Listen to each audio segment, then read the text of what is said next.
Ladies and gentlemen, boys and girls, babies and citizens, this joy to the world. Ladies and gentlemen, boys and girls, babies and citizens, this joy to the world. I bring a message of the truth amidst a world full of lies. I graduated from learning lies to seek the truth. Indoctrinated to be too blind to see the proof. I once was lost, but now I'm found, so I shine light. And everywhere I go is darkness, so I shine bright.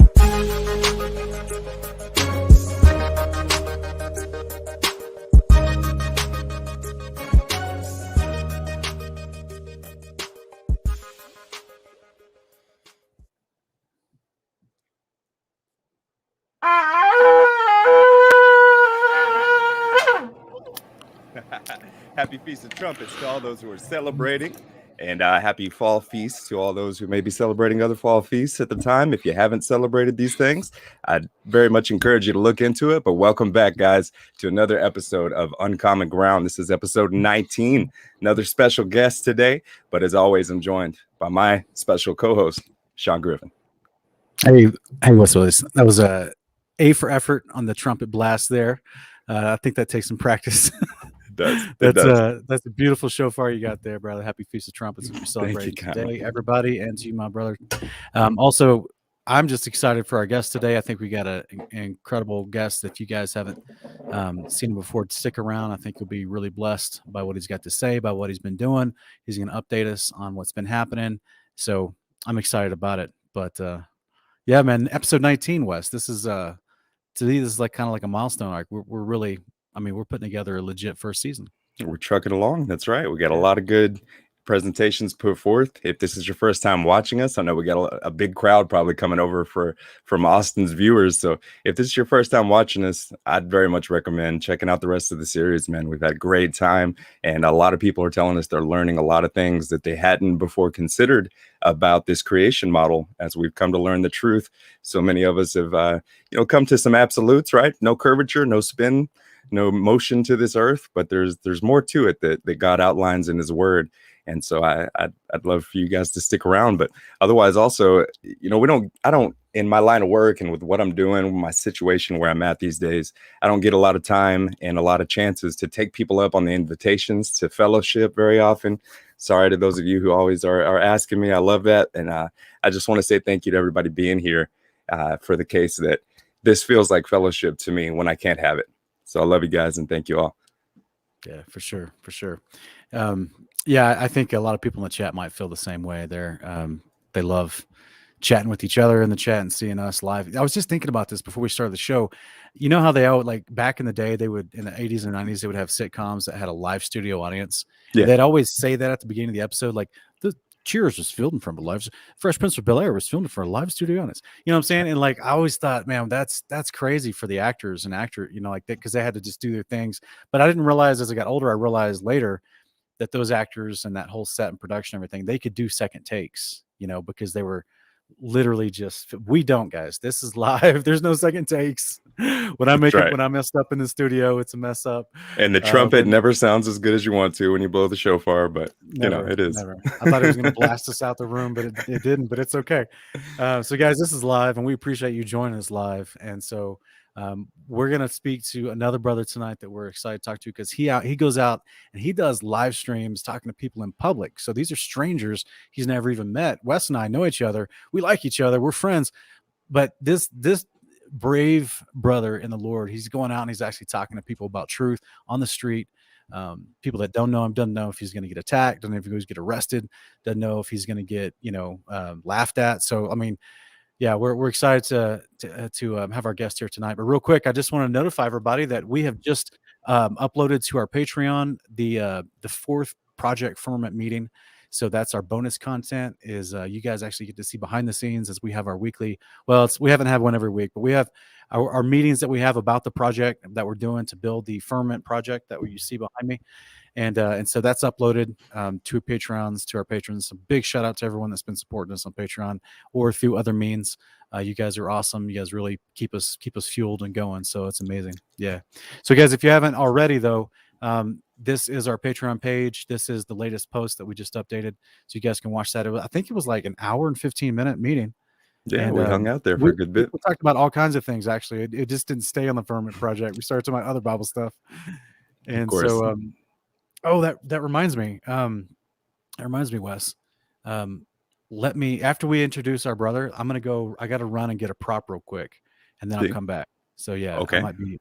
Yeah. All right. So do we want to play our episode teaser, or what do you? Yeah, that'll be good. I just wanted to say what's up to a few people in the chat. Anthony Dickinson's here, Brad Moody's here, Colin Crockett, Jubion Kenobi. Just want to say thank you to all of our moderators. I don't think we've ever done that on this series yet, but all the people who've gotten that blue wrench, thank you so much for your help. If you guys see anybody, getting out of character or saying things that aren't conducive to a family friendly show, then I'd ask that you help us out there, and thank you all for your repeated appearance and attendance to these live streams. But also thank you to Miss Wildly Unpopular, Incarnate Unlimited, Matt Patton, and Mr. Anderson, and the list goes on. Emissary of Elohim, Wendy Moore, GR Cleve. We appreciate you guys. Much love. Yeah, much love to everybody. We see them week in, week out. It's amazing. It is so honored, guys. All right, let me throw this up here, guys. We want to introduce our guest tonight. Check it out. You're going to be extremely happy. In a world. In a world. In a world. In a world. In a world. I'm sorry we didn't go to the moon, bro. I'm sorry they lied to you, bro. I think it'd be cool if we went to the moon too, dude. It was a cool story. I'm sorry you got triggered. The earth is flat. The earth is flat. Oh, yeah. The earth is flat!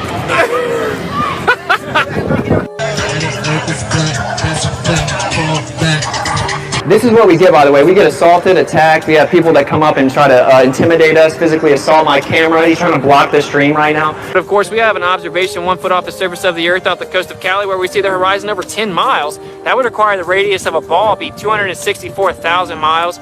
So we falsified the radius value they claim of under 4,000 miles. The problem with that is, if the radius value is wrong, the entire model's wrong. And when I used to read the Bible, I'm like, God wrote this book, but he doesn't even know what he made? Because it says there's a firmament, and it says there's a 10 over top of us. Me in the field, that's for Israel. Wonder, is it real? Rappers acting say they high, say they simple pills. Ladies and gentlemen, welcome. Austin Witsit Getsit to Uncommon Ground. My brother, thank you for joining us. How are you today? Good, man. Thanks for having me on. How's it going? Yeah, absolutely. It's well, man. We're having fun. We're having a blast with this series. I've seen you in the chat several times, and I've always been thankful for you to show up, right? So have you enjoyed the series so far? What's man, y'all ladle gravy like it's nothing over here, bro. There it is. There it is. Yes, sir. We tried That's to. right. That's actually what I went to go get, is the biggest ladle I have. So I can, just in case tonight we need to do some ladling. Perfect way to cue it in, and nice segue with that there. That's hilarious. But yeah, you do awesome work, man. For real, hey, I love it. Thank you. Yes, sir. So we feel the same way about you, right? We get the chance to check out your live streams, your activism that you do. You're a fellow musician, such as myself, and I've been enjoying some of your newer work that you're putting out, brother, and that's been a blessing to a lot of people. I know you're getting some major views. And that's what it's all about, is getting the truth out there, right? We could care less really about the views and the support or the attention that we so much get. It's the message, right? And I know that you share that same heart, and you show that when you're out there talking to people. Absolutely, it's all that matters. We're super shadow banned, man, so we just gotta keep fighting, man. Keep fighting, do what you can, and trust Yah to get the seeds where they need to go. It is. That's right. So in that same vein of thought, then I'd be very curious to hear some of your testimony. I don't think that I've heard, a place where you sat down and just gave your testimony necessarily yet. So I'd be interested to hear who you are, where you come from, and how you found yourself walking on this journey that you are today. Cool. Yeah. Actually, I guess I really probably haven't ever done that for my entire life. I grew up Baptist. So my family was always in church, and honestly, like early teens, 13, I started asking questions in the church, about Genesis 6 and stuff like this. And I never got any answers. So honestly, I just thought it was stupid. Frankly, right. I thought it was just a fairy tale, kind of like a club. A bunch of grown-ups went to hang out in to show off that they were cool or whatever. And I used to get kicked out of Sunday school sometimes for asking questions, asking about Genesis, and we're not talking about that right now. I'm like, but I can't listen to you until you can tell me this is the beginning of the book, bro. And I don't know, honestly, it kind of hardened me to anyone that wanted to tell me about it, and I would skip church or I'd get dropped off and skip. And I never thought there wasn't a creator. I always intuitively knew on a deep level there definitely was a creator. I couldn't even figure out a way there wouldn't be. But I figured, I actually used to say this phrase all the time: religion is just humans' attempt to explain the inexplicable. Or I'd say something like, oh, there's 4,200 religions and yours is the right one, let me guess. Really arrogant. So then I found out about the Earth 5 years ago or so. I was actually listening to B.O.B. mixtapes, the Elements mixtapes. And he was just talking about all these conspiracy theories I already knew. I knew all the stuff he was talking about, but he was right about all of them. So I'm like, this dude knows what he's talking about. Then he said the Earth was flat, and I was like, whoa, you just made me look dumb to all my friends. Then I researched it because he was so accurate about everything else. I already knew the moon landing was fake and stuff. I was pretty open-minded. I found out about 9/11 and the moon landing when I was like 13. And so I looked into it, found out that the Earth was indeed being lied about. Started telling everyone I knew. So for me, that just confirmed what I already knew, though. I already knew there was a creator. So it wasn't like this big revelation for me, like, oh, wow, now I know there's a creator. I always knew there was a creator. Like, I just know that there's a creator. I've never been able to intellectualize any other option. But so it didn't really make me get right with the Father right then, right? I just kind of knew there was a creator. It was a little more real and undeniable. But so I kept going on with my life. I had a girlfriend that didn't really care about it at the time, and I was working a lot running this business, and it was just I would try to talk to people. And then it's been about 3.5 years now, and a lot of people, they think this sounds crazy, but this is just what happened. I felt like the creator was talking to me, and not in some like audible thunderous voice or anything like that. It was a reoccurring thought that I wasn't controlling. And I couldn't get it to go away. And it was the phrase or thought that we were approaching the end and he needed to use me to wake people up, or we're in the season of the end. I need to use you, over and over. And it was actually really annoying. Again, I was like super arrogant. I would have said something like, we're all gods in a way, or something like that. I was super arrogant. So I was just like, this is getting on my nerves, like, go away. I was not drinking or smoking, so I couldn't figure it out. I used to drink alcohol all the time and smoke weed all the time. And I was like, I'm not even tripping or stoned or anything. And I just can't control my own thoughts. And I kept trying to tell it to go away or change a subject in my mind or whatever, and it wouldn't stop. It was just over and over for hours. So finally, I went to my room in the back. I had a roommate, and I said a prayer, and I said, "Dear Lord," and this is the only way I knew to pray, and I didn't know how to get the thought to go away. It wasn't really an intimate thing, but I said, "Dear Lord, I feel like you're telling me we're in the end, and you want to use me somehow. If that's the case, give me an undeniable sign. Amen." Because I wanted it to end. I just was getting on my nerves. And sure enough, the thoughts did. I know it sounds real crazy. It's almost like I was tripping. I couldn't control my thoughts, but it stopped after I said the prayer. And then I went to work the next day, and a few weird things happened. Like, I detailed cars. I had a detail business, and this girl's car I detailed for months and months, like dozens and dozens of times. Always at her house or where she gets her nails done. All of a sudden, she wanted me to do it at a church for the first time. And I'm like, this is weird. On a Tuesday, in the middle of the day, I'm at a church all of a sudden after saying this prayer. My Pandora randomly plays NF, which, at the time was insane to me because he doesn't cuss and claims to be a Christian. Just weird things like that. And then I went home, took a shower after work. I saw a Bible. It was actually an NIV Bible, which I certainly don't read now, but I was like, I guess I'll open it up and read it. And I opened it straight to Ezekiel 38. So it's like a 1,700-page book and Bible, and I opened it straight to Ezekiel 38. And that print, the 38th chapter, starts at the top left of the page, so it was right where it started. I didn't know at the time that that's a pretty epic end time prophecy, right? And so I was like, wow, it got real for me, because I was like, I guess they give me undeniable sign, and I'm like a statistic analytical mind. So I was like, the odds of this randomly happening at the first time I've opened this book and probably ever, that Bible. So I was like, this is pretty crazy. And I decided to start praying. And that's what started all of that. I started praying, and I started feeling convicted about things I would have thought was petty. And it just went from there. And, then it's been 3.5 years of me discovering, his name's not necessarily Jesus, not that matters, but just why is this the most attacked thing in the world? And now I found out, of course, he did not do away with the law. And all this stuff I learned when I was a child was religion and not the creator or a personal relationship with him.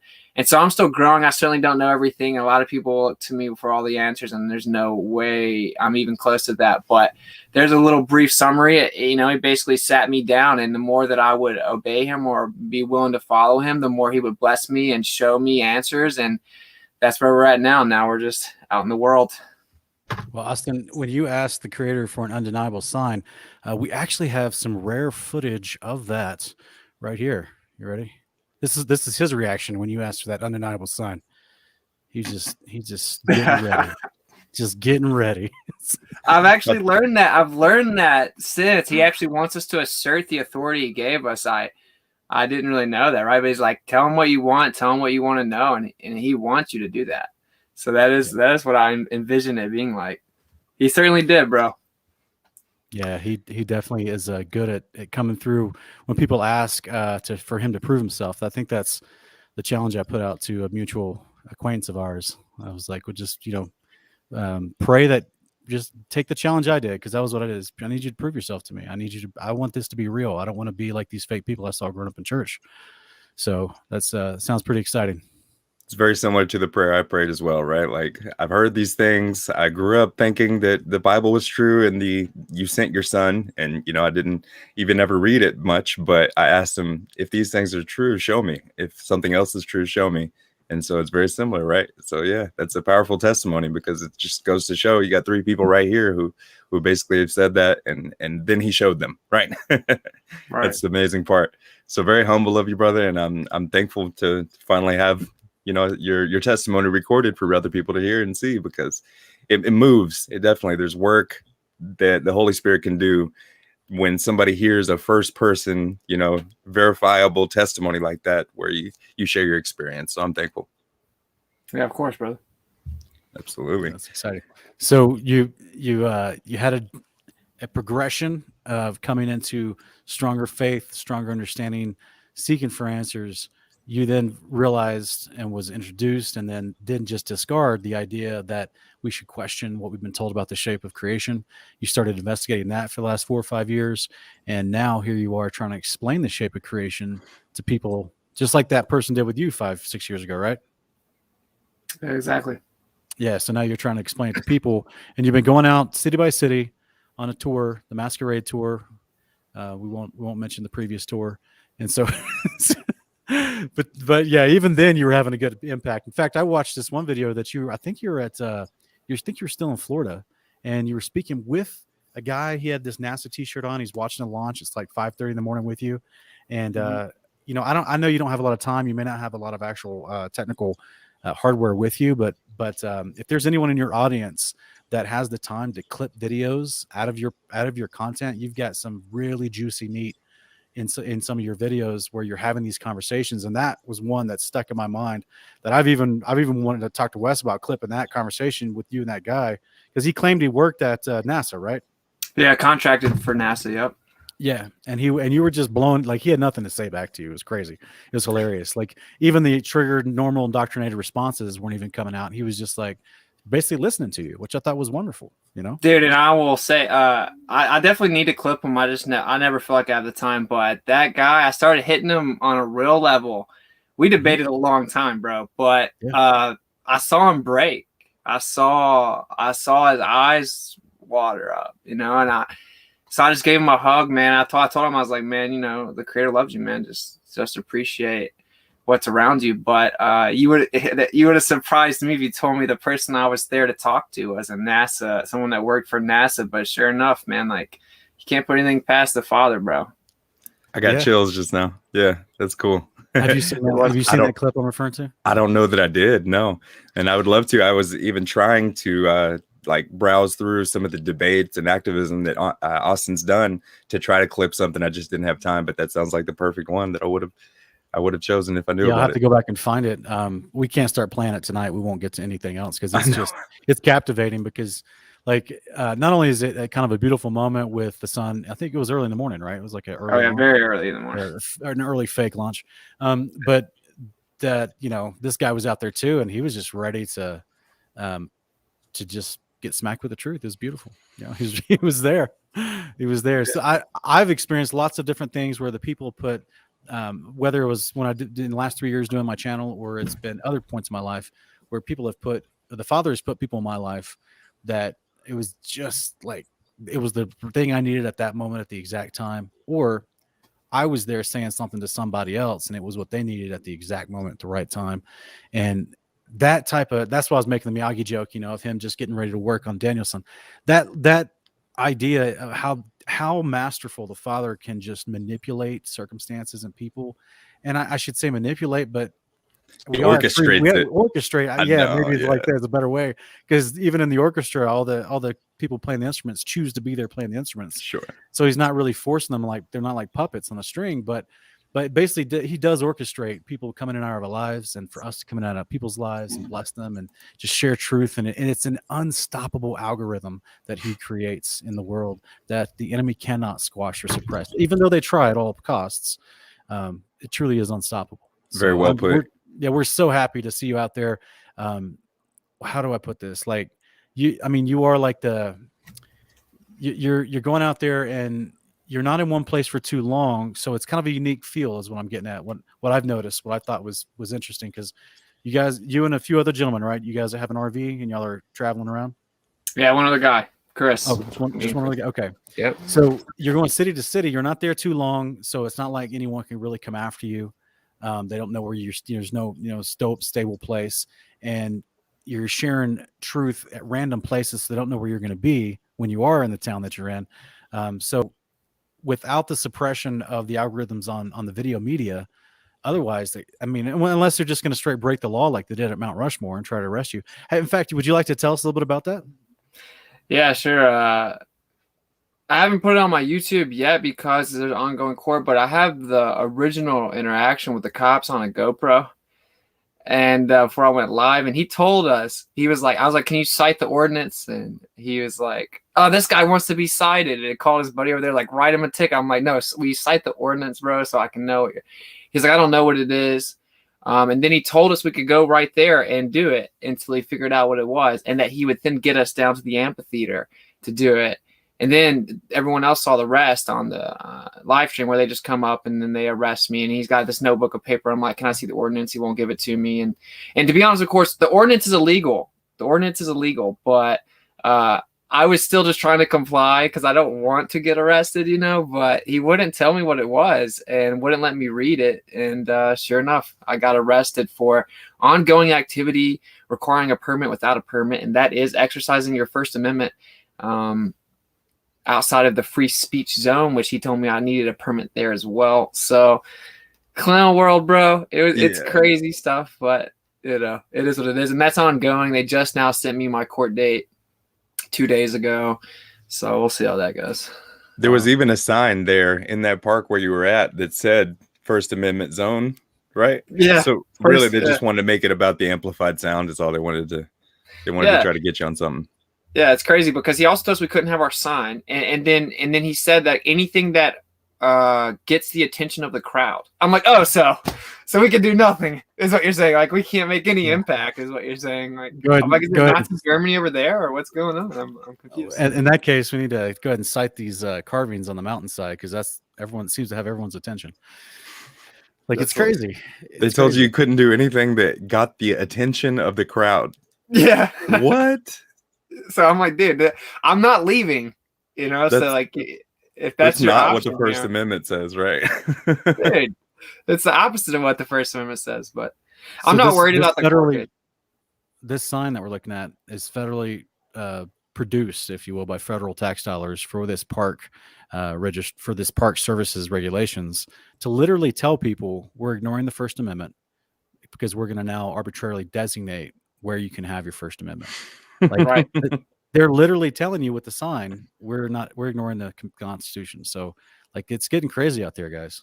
Dude, the funny part though, it's like that sign is right when you walk in, right? So it's like this, you interpret it as this area, as in like the park is, and then there's not anywhere that marks off where it's not free speech anymore, you know? So it's just really stupid. It's right in front of the founding fathers, as you know, probably psychopathic and Masonic as they were. They would have been freaking out. Like they would have been on my team, and it's just a sad state of affairs in America, bro. But what are you gonna do? It's all good. I think it's supposed to happen. Like I assume the father is in control of all of this. Like I don't know what's gonna come of it, but I don't really freak out about stuff like that. You know, let the globes out tell it I'm going to prison, bro. But we'll be good. Austin, I had a theory. My wife and I were talking a couple years ago about the Constitution because we're both civics nerds, if I could put it like that. We both really excelled in that topic, I guess you used to say. I mean, I went to college to pursue a political science degree, and I thought when I was younger and as a kid, I thought, oh, I need to know about the government and everything, and it seemed fascinating to me because I did also love history, and I noticed that other nations around the world in history didn't have what we had in America, and it was kind of a unique experiment, if you will. And so she and I, as a grown adults who now been, taking many, many, many red pills in our adult life, are now talking about this concept of what we were taught growing up about history and the founding of the United States. And we kind of like mutually came to this idea of like, wait a minute, what if the Constitution was just to protect the bad guys? Like, think about it. Like, you get freedom of religion. All right, they can have their Masonic religion. Their Baphomet, Baal worshiping, I won't say too many keywords. What if, they want freedom of speech? All right, that way they can say whatever they want to argue against the Puritans and the Quakers of their day. You see what I'm saying? Also, it keeps the Puritans and the Quakers from taking over and creating a theocracy. So to me, it's like it does seem like a really brilliant legal code, if you will, but at the same time, it protects the bad guys as much as it does the good guys. Right, and the irony of all of it is, of course, the Declaration of Independence says that you get your rights from the Creator. Of course, to be a Mason, you have to acknowledge that there's some architect, right? But so the Constitution doesn't mean anything. The Constitution is just an articulation. It's an attempt to articulate these rights that you have inherently. So I think they did articulate it because, like you said, it was Masonic guideline to make sure that they could run this country. That's what it really was. But it's just funny. We now think it's a list of things we're allowed to do, but it's us saying this is what you can't stop us from doing ever. It's like our note, not their note. But what are you gonna do? People don't know how now. They think you have curfews. So yeah, and there's entire Twitter threads where people just make fun of the new slang term that they've come up with, which is to call people constitutionalists. So like they're trying to make that a negative byword. Like, oh, you're one of those constitutionalists. You must be. You're probably at the Capitol on January 6th, weren't you? You're running in the building with horns on. Like it's such a ridiculous narrative that's being, and there's so many people that just eat it right up, man. They eat it right up. It's sad. They do. But so Austin, you make music. We're about 30 minutes in. I'd love for the people to hear. I want to play In the Field first. And so if you wouldn't mind, talk about real quick your music testimony. Did you make music before you were a believer? Did you make music before you learned about flat Earth? No, I never made music. Like anyone that knows me in real life knows I can like freestyle or whatever. And I've been approached by a few people and a reason to name their names or who they're affiliated with, but I just never wanted to do it because I didn't want everyone like looking at me. I don't know if that makes sense. Like I was like the hood up in the back kind of guy, and a lot of people would probably not really believe that, like seeing me now, but that's just the case. I didn't want to make music because I love music. It's like a beautiful form of expression, and it's such an incredible thing, the universal language, really. But I didn't want to do it because of notoriety that would come with it in the best case of success. So no, I never recorded it. And then In the Field, literally, I just like that hook popped in my head and I didn't want to forget it. So I threw like a pair of gaming headphones on my front porch and just like recorded it so that I wouldn't forget the hook. And that's that one take, that we got now. But I am planning on making music now. I guess the whole not being out there where people stare at you, that thing's out of the bag now. So I'll make music now. But I love it, but wasn't going to do it. Right? It wasn't really my thing, but here we are. That's all right. When did you record in the field? How long ago was it?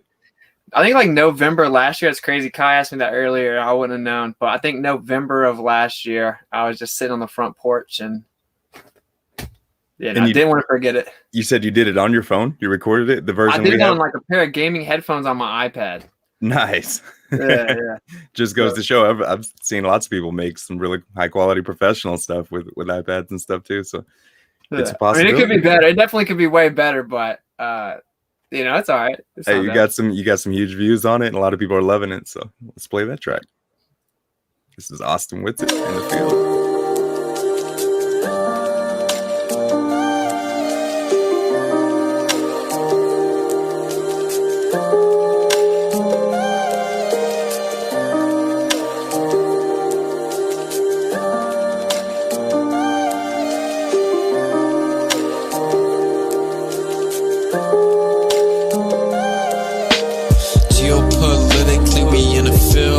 That's for Israel. Wonder, is it real? Rappers acting say they high, say they simple pills. Glorify suicide so they get the deals. Big pharma set it up, had to flip the pills. Control the music industry until the scripts get filled. Geopolitically, yeah, we in the field. That's for Israel. Wonder, is it real? Took the way you saw the world, then distorted it. Now you think you wanna rock that twirl somewhere orbiting. Theories disproportionate, the truth distorted quick with a forceful grip. They force a misinfo that we absorbing quick. Took the people's signature that mean extorted it. They forging it. If news ain't good informants who informing them, there's a surplus, but they tell us there are shortages. Credit economy mortgages, dollar that's supported with empty fortresses. But what's important is this: we port in ships important. Yes, of course it is, but extortion is in accordance with an assortment list of foreign tricks we ignoring, which informing this, informing this. It looked like we were snoring tricked. Pedophilia and the government endorsing it. Yeah, eugenics is exactly what abortion is. You just vilify those insubordinate. Way to matrix engineer, that's unfortunate. Geopolitically, we in a field. That's for Israel. Wonder, is it real? Rappers acting say they high, say they sip with pills. Glorify suicide so they get the deals. Big pharma set it up just to flip the pills. Control the music industry until the scripts get filled. Geopolitically, yeah, we in a field. That's for Israel. Wonder, is it real?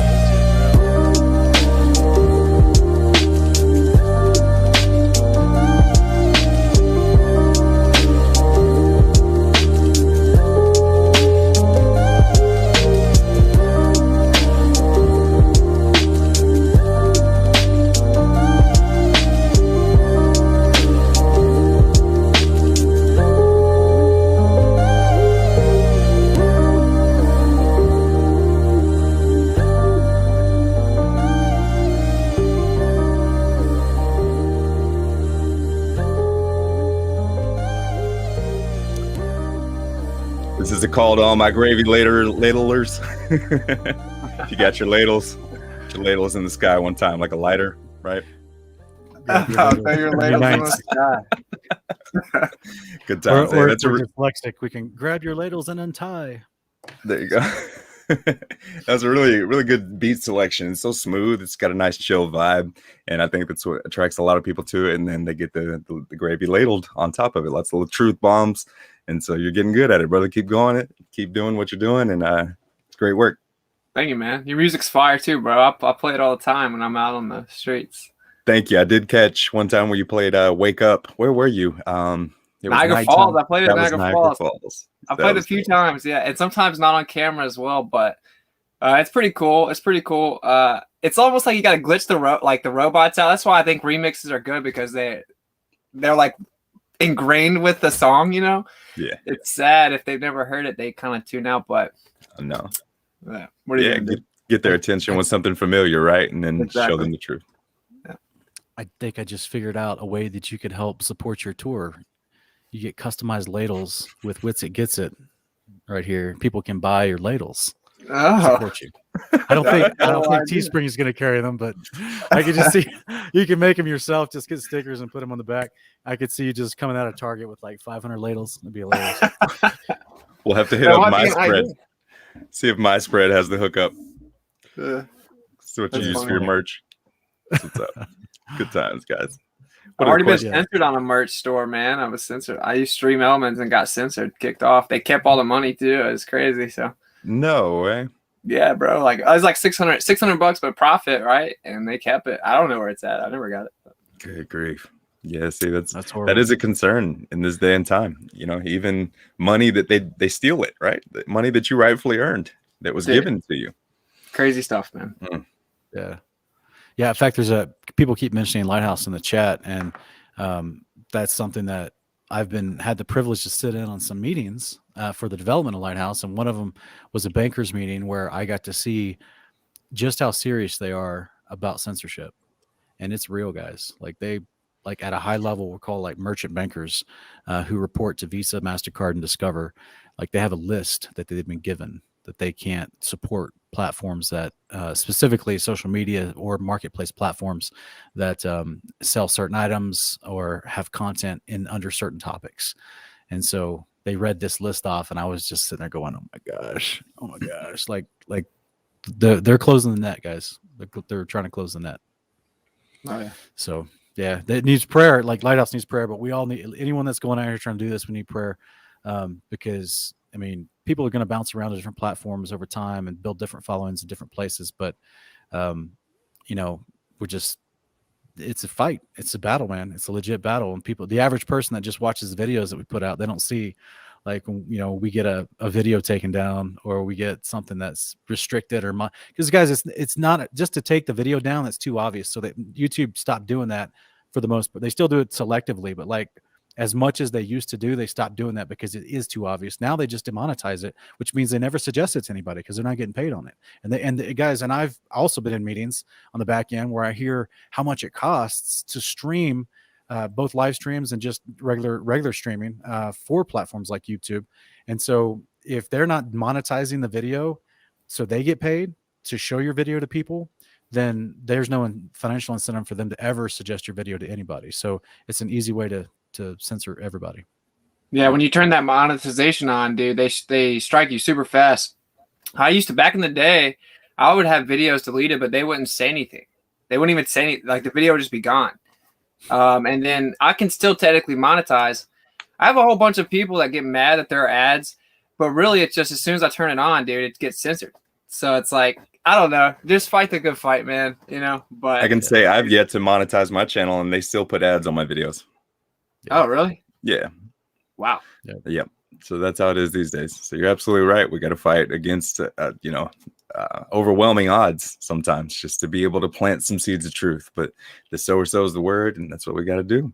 Yes, sir. Austin, what would you say is like one of your videos that you've done, your live streams, or even maybe it's after the camera was turned off? What would you say would be one of your most challenging conversations you've had out there trying to share the truth about the shape of the earth? I mean, it's just always the same thing, man. Like once they can't intellectually hold their ground, they just fall back to, it doesn't make sense that they would even lie about that. Which I actually, a bunch of people get triggered.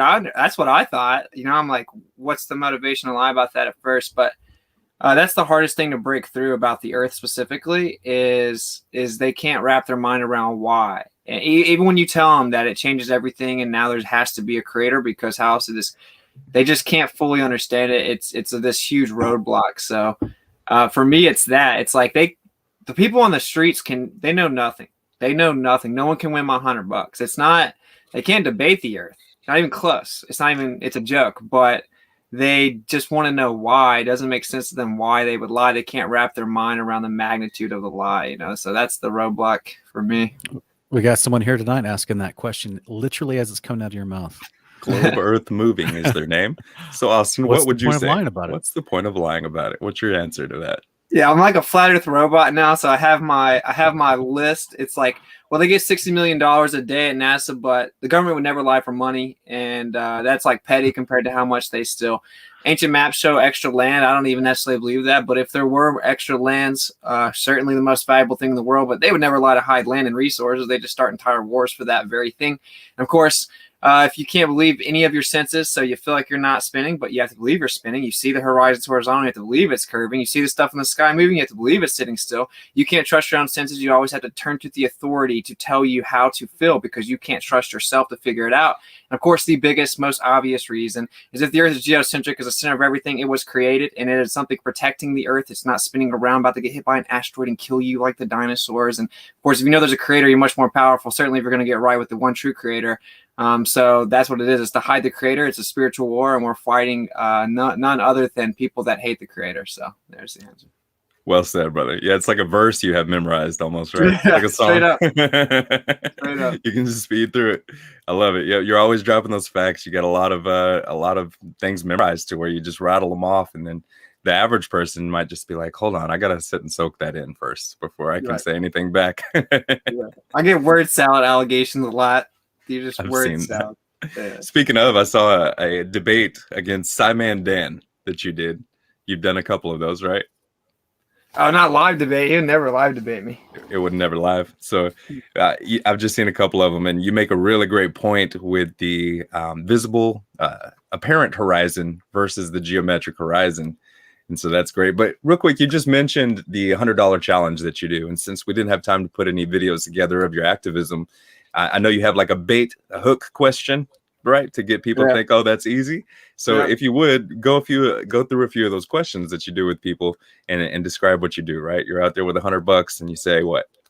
Yeah, I've actually bumped it up to 200 recently, but yeah, I'm like, I'll give anyone here $100 that can get 3 questions right about the globe Earth model.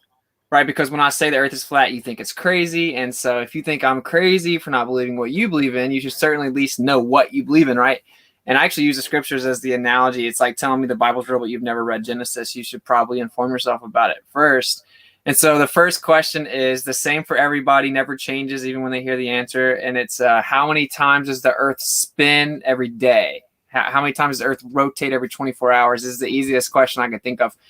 And that's to get them in. If they get that one and the next 2 right, then I give them $100 or now $200. And I change them up, like how far away is the sun? How far away is the moon? How big is the Earth? How fast does it spin? And no one knows any of that. No one knows any of the basic parts of the model.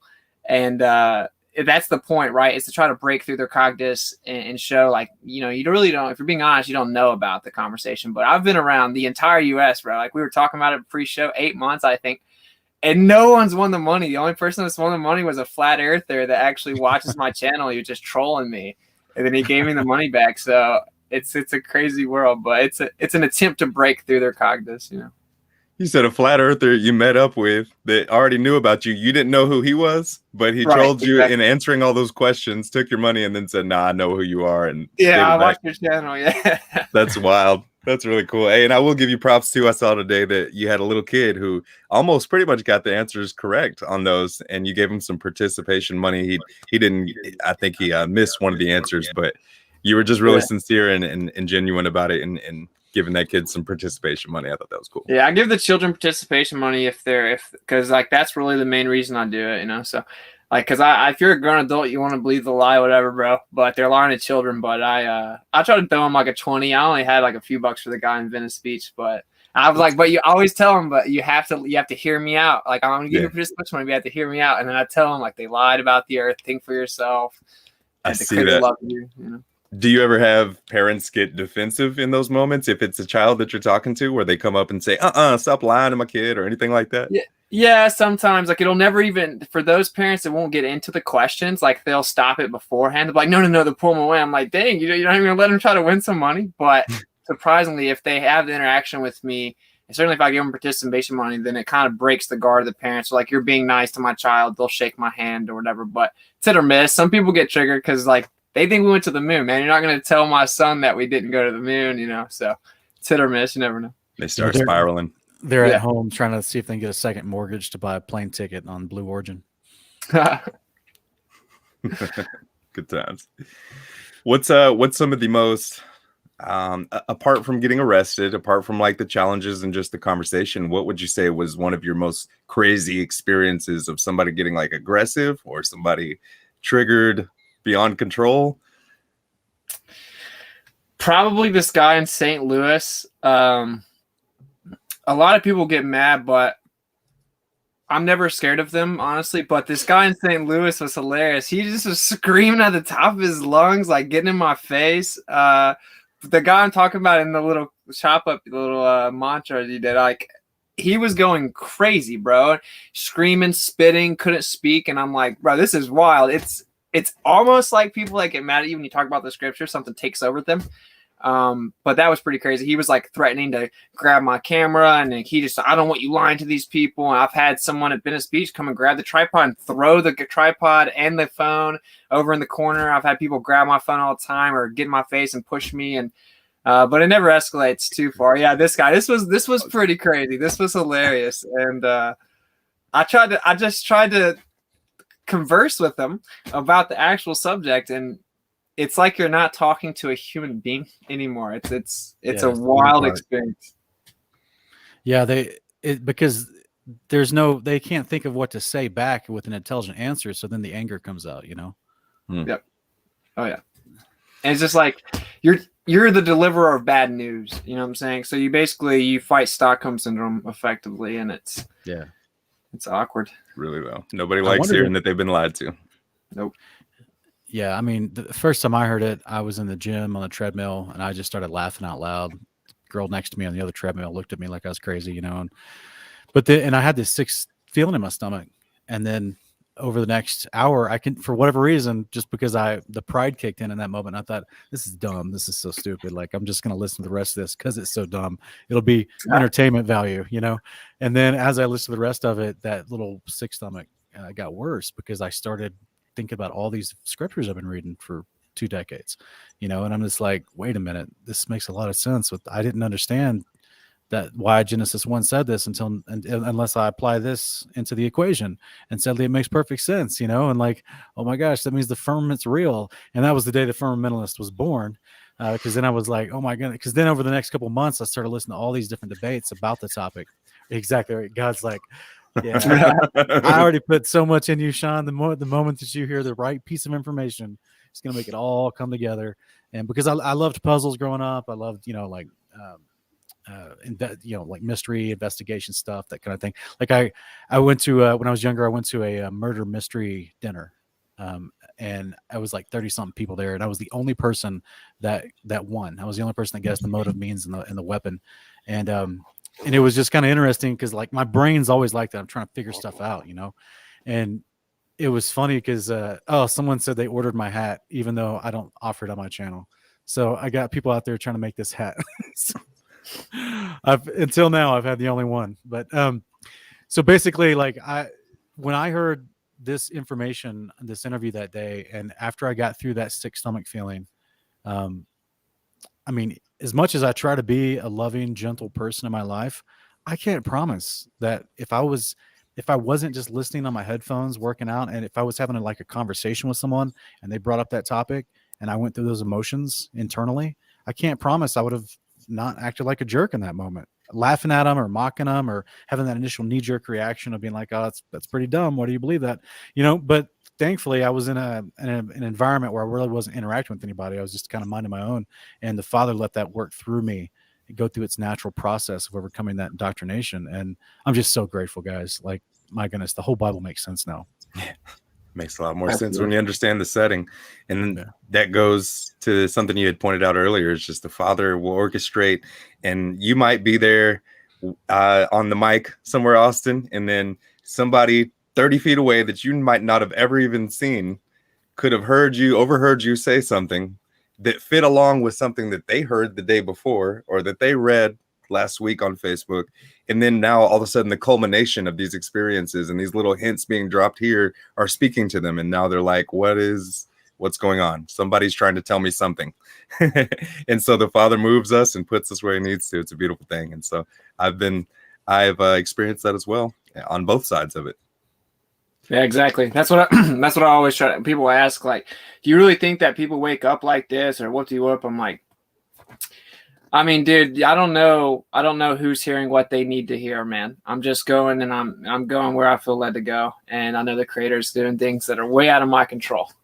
So Yeah. if I had heard that guy, if I'd have heard me, I may would have been like what Sean's saying. I would have probably not have been, honestly, because I was just like into conspiracies, but I may have just walked by and then it been in my head, and then I would have gone and looked into it. So you never really know. You got to leave that up to him. Just plant the seeds. That's what we're told to do, That's right. Yep. Because if it wasn't for, the one Facebook group I was led to, and then the guy that I worked with at this job, the guy that I used to work with that was hitting me up on Facebook, if it weren't for these, several different opportunities and experiences, I might not have reached the conclusions that I did. So we're grateful. For sure. What other good interview questions can we think of for Witsit here, Sean? Oh, well, it looks like you've found a equally yoked companion in addition to Chris. It looks like recently you found an equally yoked companion that's brought a different type of smile to you recently. You want to tell us about that? Yeah. I met Kai on Discord, funny enough. So I just assumed that was obviously, I never even thought about that being a thing, but then here I am on the West Coast, and then we decided to hang out because we FaceTimed a few times and just kind of went from there. There's no doubt the creator did it, just something that I can feel and know. So yeah, it's super cool. She's super bass. She knows about the earth. She's smart. She's super talented and likes music. She's down with the Torah. She's down, she's new to it, but everyone's learning about that. So yeah, super cool, and we're just on the same page. So as of now, I have good insight that it seems like the right thing to do, and I'm just gonna rock with that, and then maybe we can get to some land and make some babies. That's what I'm trying to do ultimately in general, But Right. yeah, it's cool, man. That's it's cool. That's that true gravy right there. And in fact, when I first met my wife like 3.5-4 years ago, she said that was one of the things when she was like, checking me out on socials and everything, because she had saw me. She has told me explain some scriptures in some other groups, and she was like, "Oh wow, it sounds like he knows what he's talking about." And so she's kind of like already attracted to me from that perspective, but she really didn't know like what else I believed. And so then she was checking out my timeline and my social posts and everything. She saw that I was putting a bunch of flat earth stuff up, and she was like, "Oh my gosh, I don't, I can actually take this one seriously." So because she had already come into the understanding, and she was just praying to meet another man who understood that bait. It's a huge concept, guys. Like we've had people write to us in our channel testimonies about how they've come into understanding of the shape of creation, but their spouse hasn't, and it's causing contention and strife and friction, and it's a big deal. So to meet someone that already is on that same path of understanding is a blessing. It really Absolutely. is a huge blessing. Sounds familiar too. It looks like we all three of us have met somebody online, right? That's right. Yeah.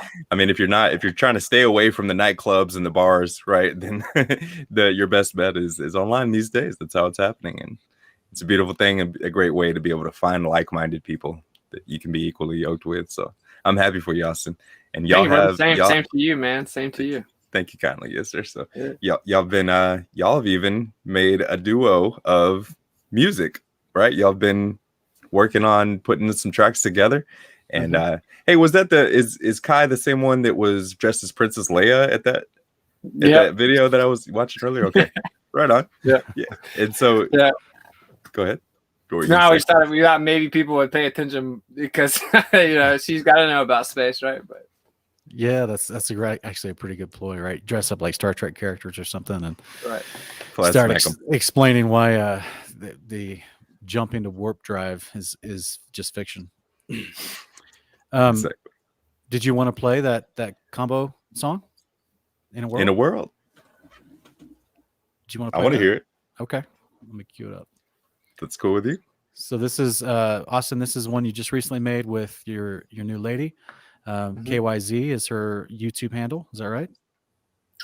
She's not. Yeah, I mean, she's not actually on YouTube. She's not big on the social media, which I'm cool with, to be honest, because she would get super attacked via me. But I throw her music on there, so on my channel it is what it is. That's what's up. Yeah, that's her stage name, right? KYZ. Cool. Yeah. In a World Productions.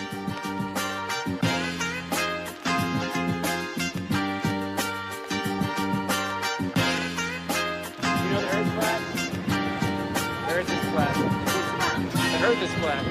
The earth is flat. Oh, yeah.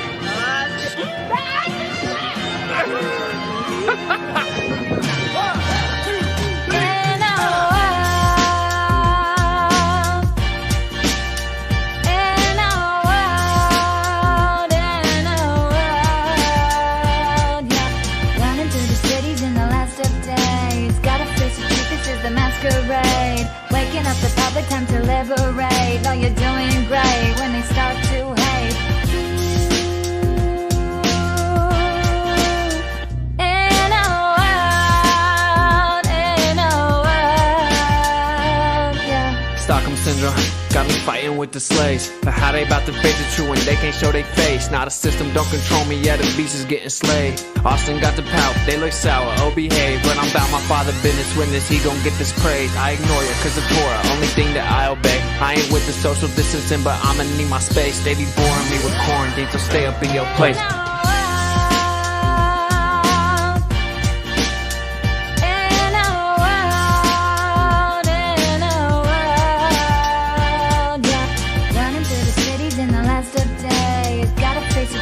The masquerade, waking up the public, time to liberate. No, you're doing great when they start to hate. In a world, yeah. I'm sorry we didn't go to the moon, bro. I'm sorry. I'm sorry I didn't lie to you, bro. I'm sorry. I think it'd be cool if we went to the moon too, dude. It was a cool story. I'm sorry you got triggered.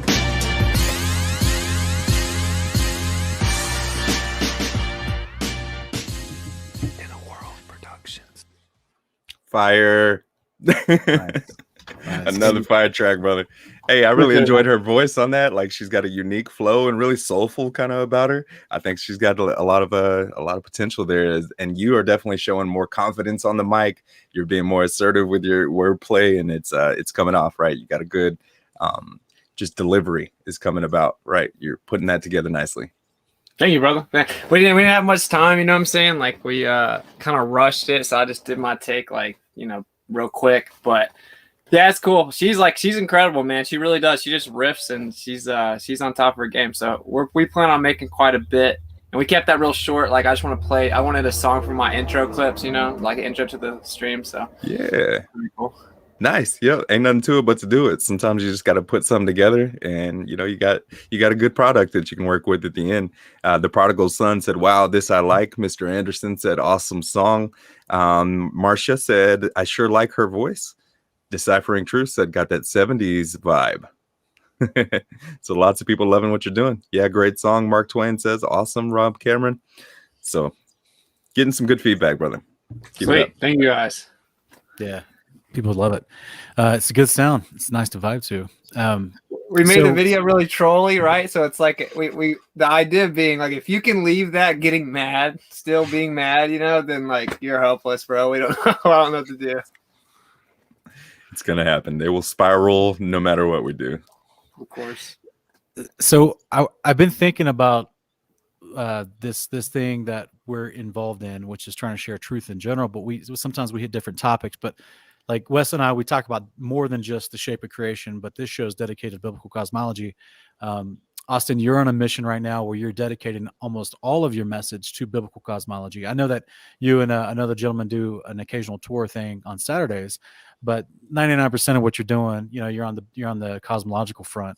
And it, regardless of the topic, but when it comes to biblical truth, since we all agree the Bible explains that we don't live on a ball in space that's spinning with randomless chaos, that when we try to explain the purpose that's put into the order design that we do see, that's one thing, because that's what our eyes can actually see. But the moment we start interacting, that's where, in case the audience is wondering, that's where we've been mentioning this word called Torah, right? Which is the instructions on how to have relationships on this earth with you, with people around you, with yourself, and with your creator. And it's fascinating that anything outside that, our instructions on how to behave and how to live is connected to this earth.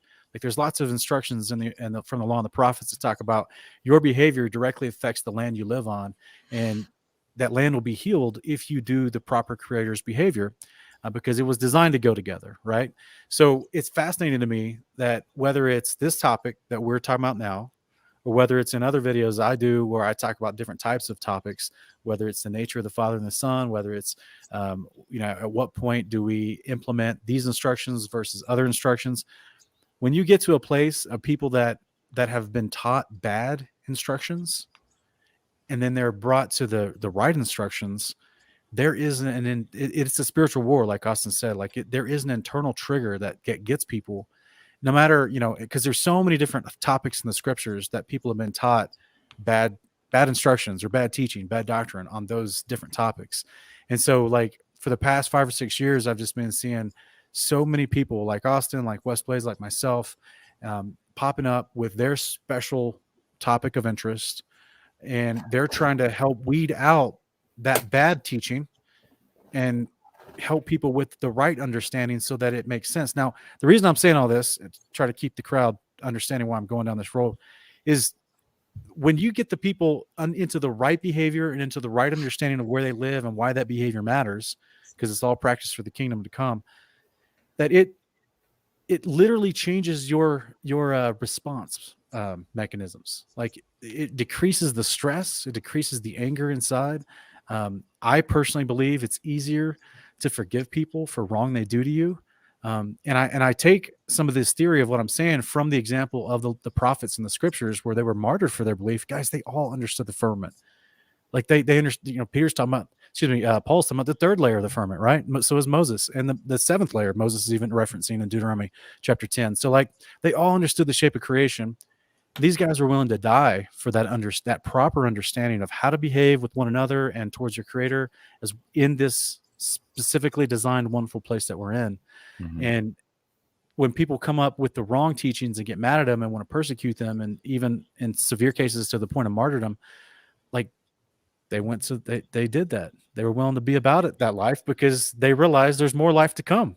Yeah. And so it wasn't a big thing. Once they had the proper understanding, they found courage easier, and they were able to face death easier because they knew there's more promise to them.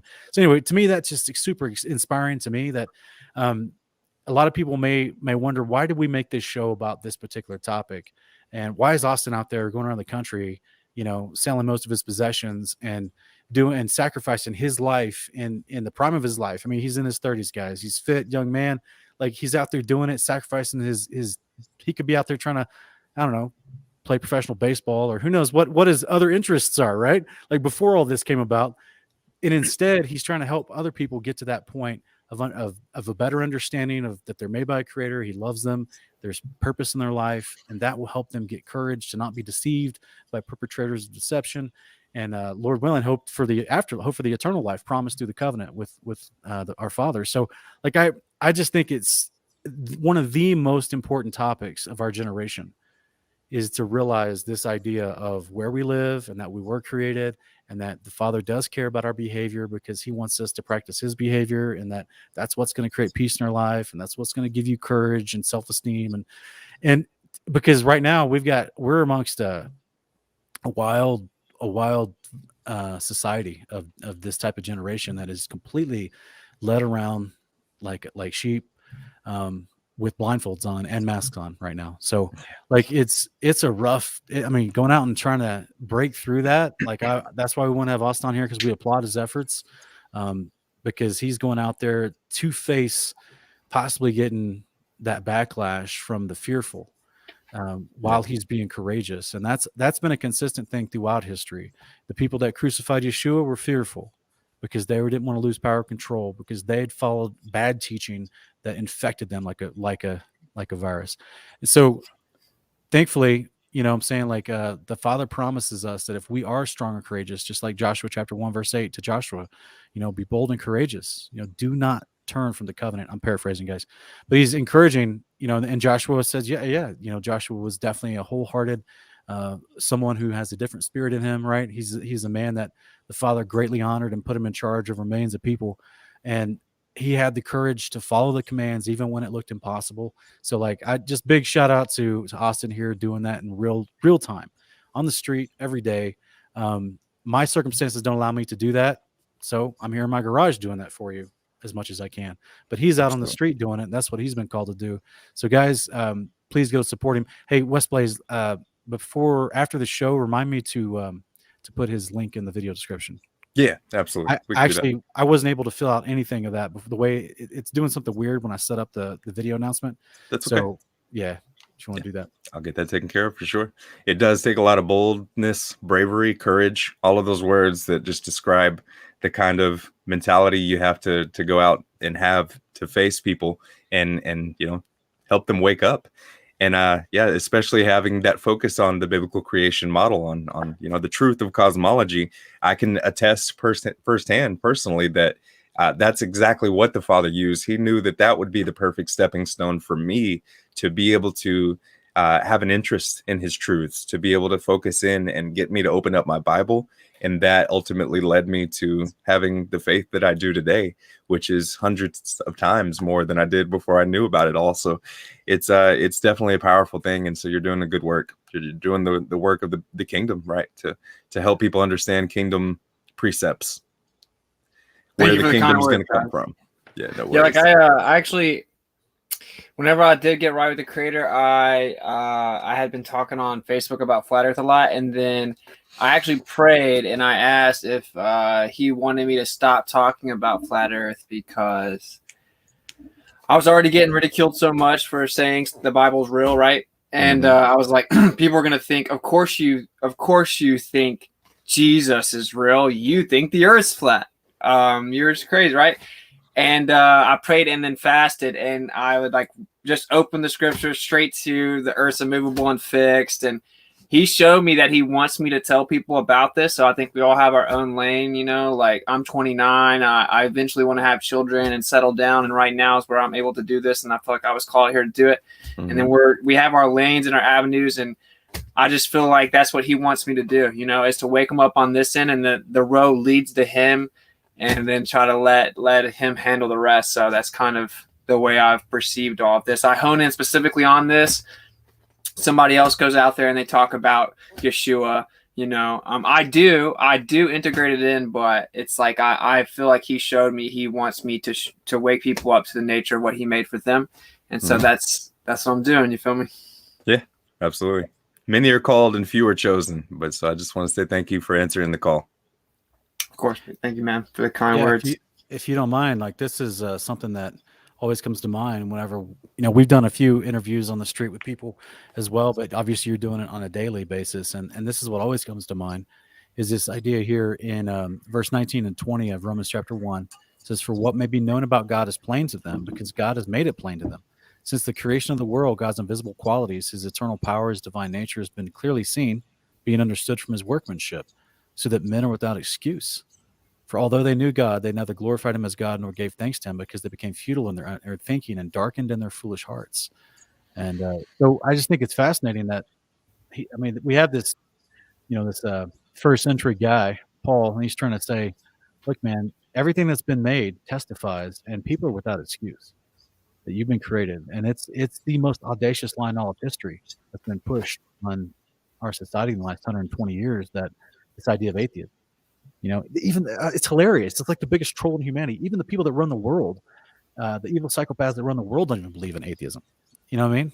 Exactly. It's crazy. It's such irony.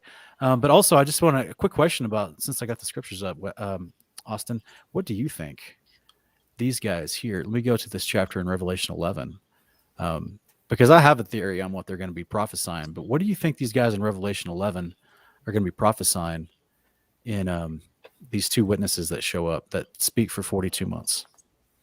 What do you think their message will be? Right? Because you're someone on the street every day sharing the truth. These guys are going to be doing the same thing for 42 months in Jerusalem. But what do you think their message will be? I would assume much more elegant than mine, but I would in no way be surprised that they just drop the knowledge of where we live with much more detail, though, and what's all around us. I would say that they're going to say things like, you're completely unaware of what is right above you, what is going on above you, literal wars all around you. And I don't know. I mean, it's just baffling to think that people will still ridicule them, but I would say that. And of course, explaining the fact that the modern church has completely lost its mind effectively and bastardized the text, and that the instructions certainly weren't done away with, and the secrets have been right in front of you the whole time. So I would guess things like that. I don't know that, probably even crazier relevant things going on at the time, but that would be me spitballing. The major deceptions, they'll just cover them, and people will probably ridicule them until they have no choice but to acknowledge it. That's fascinating. Can I read a quick Testament of Levi passage to you? You ever heard of the Testament 12 Patriarchs? Awesome. Doesn't ring a bell. That's okay. So this is a passage found amongst the Dead Sea Scrolls. This is a Testament of Levi. Even though there's all the sons of Jacob, they have their own testament in this work. There were, I think, Testament of Judah and Testament of Levi were found as those individual fragments amongst the Dead Sea Scrolls. So what you just said, what you just guessed about what the two witnesses might be talking about, right? About the things that go on above them that they have no idea, is actually stated in chapter 3 of the Testament of Levi. Read it.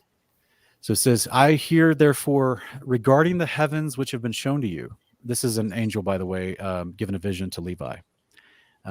He says the lowest heaven, because he just in the previous chapters, he was shown multiple layers of firmament. He says the lowest is the cause gloomy to you, in that it beholds all the unrighteous deeds of men. It has fire, snow, and ice made ready for the day of judgment and the righteous judgment of God. For in it are all the spirits of retribution for vengeance on men. And we've actually talked about in other shows about the army of angels that come back with Yeshua. They're actually chilling on this level of the firmament that's being shown to him. And this is where, like Job talks about the snow and the hail that's being prepared for the day of battle. This is where it's actually being stored. The 100-pound hailstones that drops down in Revelation, this is what it's referencing as well. Verse 3 says, in the second firmament are the hosts of the armies which are ordained for the day of judgment to work vengeance on the spirits of deceit and of Beliar. And above them are the holy ones. And in the highest of all dwells the great glory, far above all holiness. In the heaven next to it are the archangels, who minister and make propitiation and to the Lord for all the sins of ignorance of the righteous, offering to the Lord a sweet-smelling Savior, a reasonable and bloodless offering. In the heaven below this are the angels who bear answers to the angels of the presence of the Lord. And in the heaven next to that are thrones and dominions, in which always they offer praise to God. When, therefore, the Lord looks upon us, all of us are shaken. Yes, the heavens, the earth, the abysses are shaken at the presence of his majesty. But the sons of men, having no perception of these things, sin and provoke the Most High. Wow. Great connection. That's awesome. Yeah. Yeah. So we've theorized the two witnesses will talk about biblical cosmology for sure. That's one of the huge lies they got to break through, especially with the alien deception and all that nonsense that they're definitely ramping up to. And of course, Torah, like the proper behavior, which includes repentance, this idea of going back to the behavior of the covenant of the Creator, changing your ways. Because I've theorized that they will actually reinstitute full-on open idolatrous Baal worship. They won't call him Baal, but that'll be essentially what it is. And you're saying not that the two witnesses will establish that, but that the enemy will. Yeah, the enemy, the beast, false prophet, and the dragon. Dude, all out sun god worship or whatever. Like, it's gonna be very blatant, in my opinion. I agree. Like, it's gonna get crazy. I mean, we're seeing it in the media, right? The ramping up of blatant in your face, Satanism and portrayals of evil like that, right? They're becoming more and more comfortable with putting it out there that that's what they're into, and so I don't think that progression of things is going to slow down. I think it's only going to become more and more out there. So yeah, we gotta ramp it up too. That was the stated declaration of that lady, Madame Blavatsky, is that what her name is, from the early 20th century, who was connected with the Lucifer Trust, people that started the UN. I did a video on that. Yeah, the Lucius Trust, and they actually had this 10-point plan they had published in the 1930s on how to destroy Christianity in America, and all of it we see today in the churches. As far as what the churches have allowed in their teachings and doctrines, and one of her things was there was this Luciferic principle that she said was pushed in that era. And it was connected to eugenics, but it was this idea of the externalization of the hierarchy. And so what that term meant to them was they're going to take these hidden underground practices they've been doing for centuries, and they're going to try to get the populace to where they can all do them out and out in public, which is where the abortion clinics started coming. And, now it's just going to get more blatant. Now they're doing post-birth abortion, what I mean? So there's literal groups in Europe that are trying to make it fashionable to drink blood, human blood.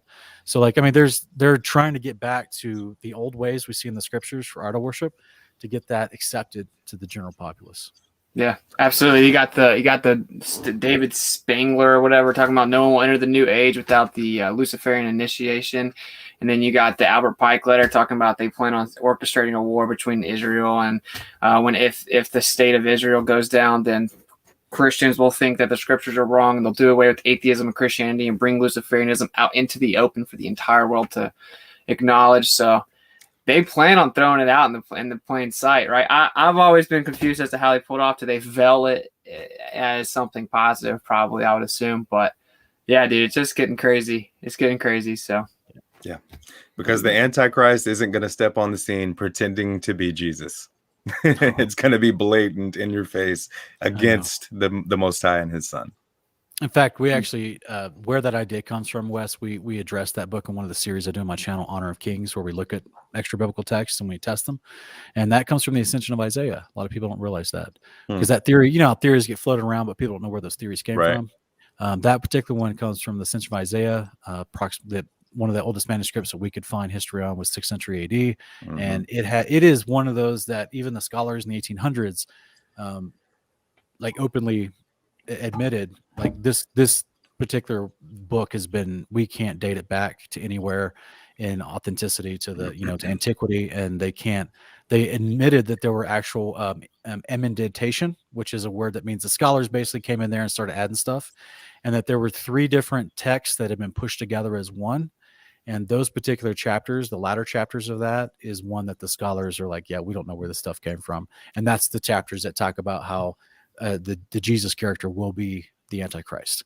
And so it's pretty interesting that I know that some channels, even you know, guys that we're good with that we consider brothers, they like that book, but you know, we tried to test it, and it just, not just on its manuscript authenticity and chain of custody, but also other stuff it teaches in there that's just not in line with the law and the prophets at all. So we're just, yeah, we don't actually think that book's legit. So, in fact, one of the scholars, that's all right. One of the scholars about the ascension of Isaiah even said that he noticed it was tampered with for the purpose of casting doubt on the manuscript, right? Because something it does mention is that Isaiah was sawn asunder, which is what the author of Hebrews talks about when he just, you know, generically says the prophets.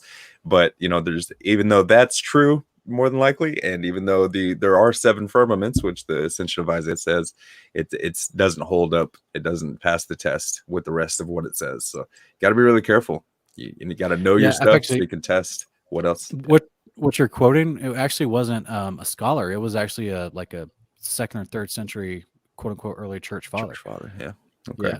Yeah. I can't remember which one it was. I'm looking through the video now to see if I can find. I don't remember either. I think it was Origin. Either way, or that's okay. Yeah, it may have been Origin, but either way, like they even knew in their day that the Pharisees, who were still around afterwards, 1st, 2nd, 3rd century AD, they knew that they were purposely tampering with texts in order to get people to throw doubt on an entire book, because they would go in and they would have it scribal copied, but then change things so that people would then go, wait, this doesn't make sense. And just like we do today, right? We look at it and go, wait, that's kind of a head scratcher. Why does it say that? And then you're like, you know, it can't be defended because it doesn't match up with the law and the prophets or anything. So, or anything written in the New Testament. And there was also, I know it was Origin because I brought this up when I did my Enoch debate. The Origin was the one that was claiming in his day that the Pharisees were they had made their own version of the Septuagint because they didn't like the actual original translation of the Septuagint.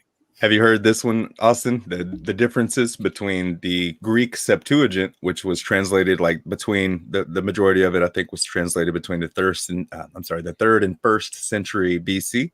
Then we have the 9th century AD Masoretic text, which, like Sean was saying, the Pharisees were still around, the same ones that rejected Jesus, plotted against him. They were still around, and they had a group called the Masoretes. So in the 9th century, they came up with their own canon of the Old Testament.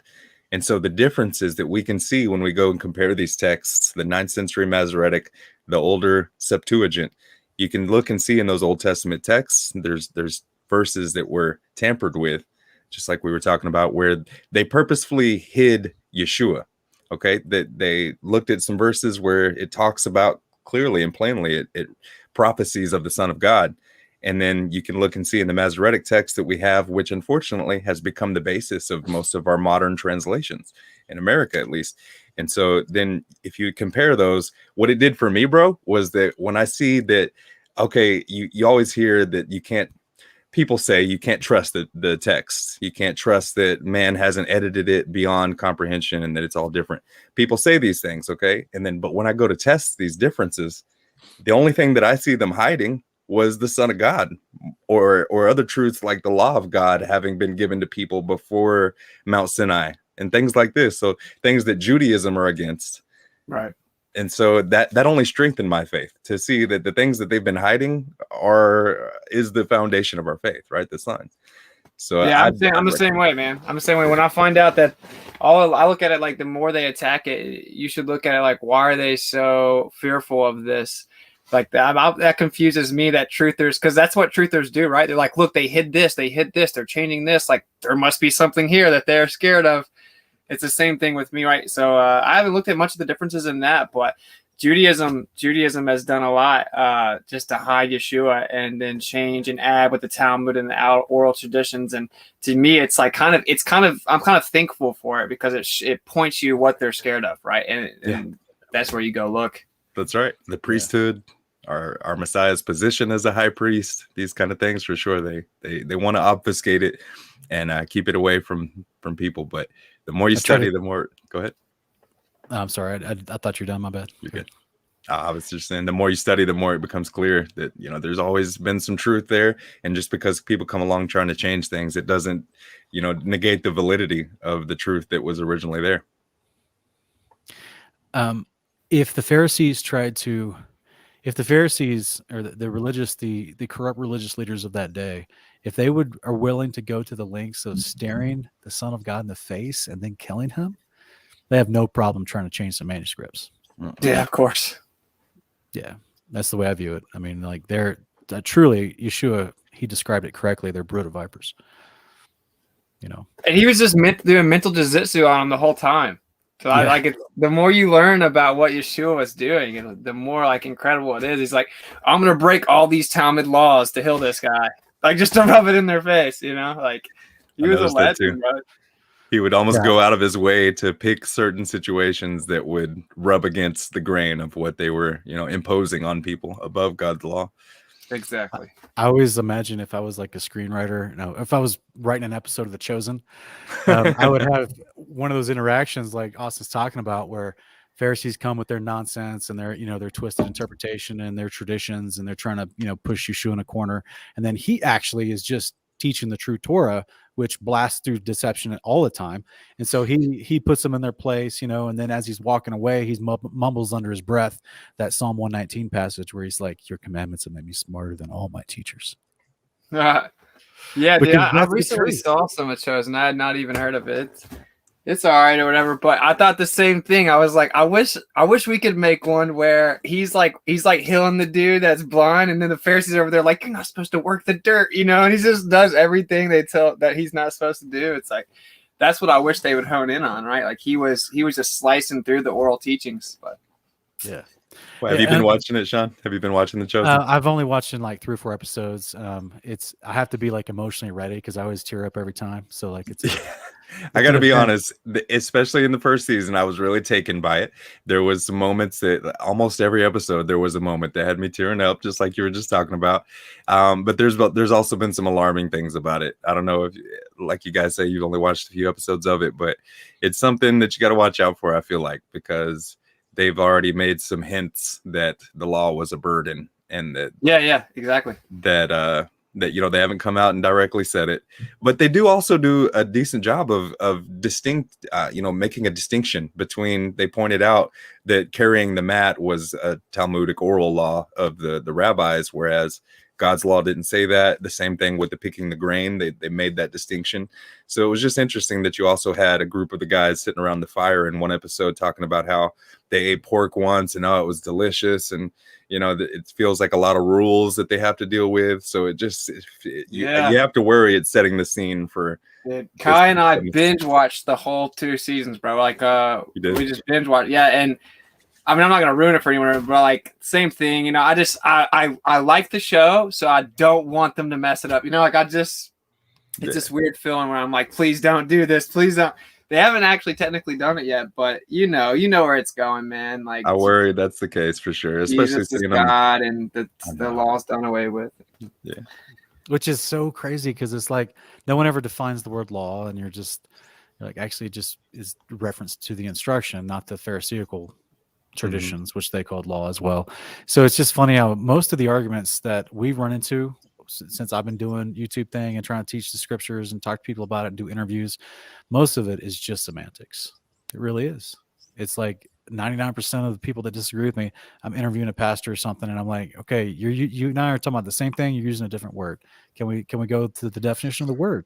That's all I want to do, you know. And that makes it just. That's been to me that's been like a shortcut sometimes to getting away from argument and just going into, hey, I think we're talking about the same thing. You keep saying this word for it, but I'm saying this word for it. Let's look at the definition, you know. And so that's just one of the ways we try to teach people to do context. That reminds me of something else I wanted to point out for you, Austin, as well. I'm surely you've come to the understanding already now. I know we have to deal with some wild topics out there when we're coming to these truths. We have lots of people saying different things, and so we have to navigate our way through it, right? So we eventually find ourselves where we are. But there's a group out there that basically would say we're Torah observant and they're not. And even though, and you know, they'll say those church going Christians, they're not Torah observant. Whereas I'm here to point out that, you know, those same people will also tell you that kidnapping is wrong, murder is wrong, lying, stealing. Hopefully they're saying that these things are not moral behavior, not good, right?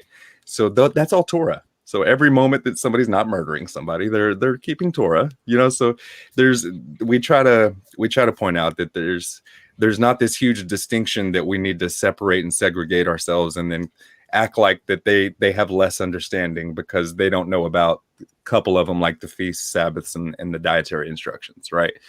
So we just try to love people and gently take the opportunity to teach them instead of pointing out what little they know.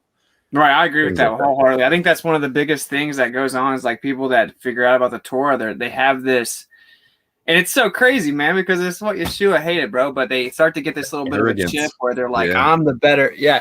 At the same time, I would say, you know, I caution anyone to act as if they know it all already and they just regurgitate. That's the dangerous parts where they won't even look into the Torah or humble themselves about it. But I would definitely not encourage people to pretend that, like, since you've learned some about it now that you are better, or we're in a special camp and they're not good, that like they're not going to make it. Like I think that's a dangerous thing, right? So I definitely agree. I've actually heard you guys mention that too, and I think that's the most overlooked part of it that should be like driven in, because we're all a family. Like we're, you know what I'm saying? We're like, if you have a sincere longing to live in the will of the Father and to obey Him, like He's going to take you through this journey where you're going to learn. And the Torah is so antithetical to the whole society we inherited, like the belief systems we learned about. Like we have to, it's a growing process, right? So like we're not better than people because we figured out that we are indeed not supposed to eat pork, right? It's the people that swear up and down they know that they're allowed to or whatever is where you run into some issues, you know what I'm saying? But we should be humble, I would say. Yeah, I'm thankful to hear that you share that same heart, because it's prominent, right? In this truth community, if you will, in these online places where people hang out, you get a lot of arrogance and that kind of Pharisaical spirit, right? So it's good to hear that you got that same love. Yes, sir. You got to be wise with that block button. Sometimes. I have a question as we're talking about theology and eschatology and things. So have you, and I'm not judging you on what you might know about it or not, but have you reached a conclusion on who the beast of Revelation is? Austin. No, I wouldn't say I've reached a conclusion. No. That's okay. No, I don't know. I want to play for you the teaser to next week's episode, because we're gonna go all through it and show from Scripture that the Scripture repeatedly says who it is. And so, do you got that loaded up, Sean? Got it. Yeah, check this out if you wouldn't mind, Austin, and everybody watching along with us. Much love, guys. That you saw was, and is not, and is not, and is not, and is about to rise from the bottomless pit and go to destruction.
That was dope. I appreciate it.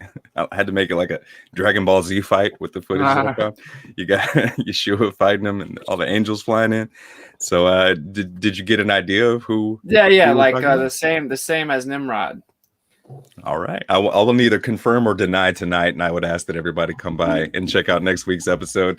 You're welcome to hang out with us then too, Austin, to check out what we're doing, because it's going to be a great show. And there's a lot of people out here right now, I've noticed, really feeling like they got to warn people that this current situation that we're facing with the jabbies and the pokies having some sort of relation to the mark of the beast. And Right. we want to kind of set the record straight, because there's a lot that goes into that. There's events that lead up to it. There's definite time qualifiers and markers and figures, characters that will need to be on the scene before that biblical mark of the beast happens. And I'm super excited to let everybody hopefully have the argument ended. Right. Yeah, and actually tomorrow night I'm addressing that topic on my Kingdom Cast channel for Investigative Babylon. I'll be showing you from the Old Testament who the second beast is. So I don't, yeah, it's gonna be fun. I'm looking forward to that too. Yeah, I didn't know that. because he's the one that brings the mark, to enforce for the first beast. So Revelation 13. yeah, so a lot of people there's been a lot of paranoia and hype and fear, and it's funny because like I've actually seen a couple news reports where people that have made some sort of disturbance or about not wearing a mask or not wanting to get vaccinated have also the news definitely tried to include that they were also a flat earther and a conspiracy theorist. Yeah, You absolutely. seen those? Yeah, Yeah. it's crazy. It's hilarious. They're super random and out of place. I will say that they're conditioning the human behavior to accept across the board orders, even in physically. So that's the way I see this. Is just a huge conditioning program. Oh, wait a minute, guys. Should we be at the southern border giving everybody coming over some masks? I mean, they're all wearing tank tops, so they're perfect to get jabbed. But we should get some masks out there. And get you're some right. humanitarian aid. Robert Daniels? You're right. The jabby jab still ain't good. That's correct. That's right. That's right.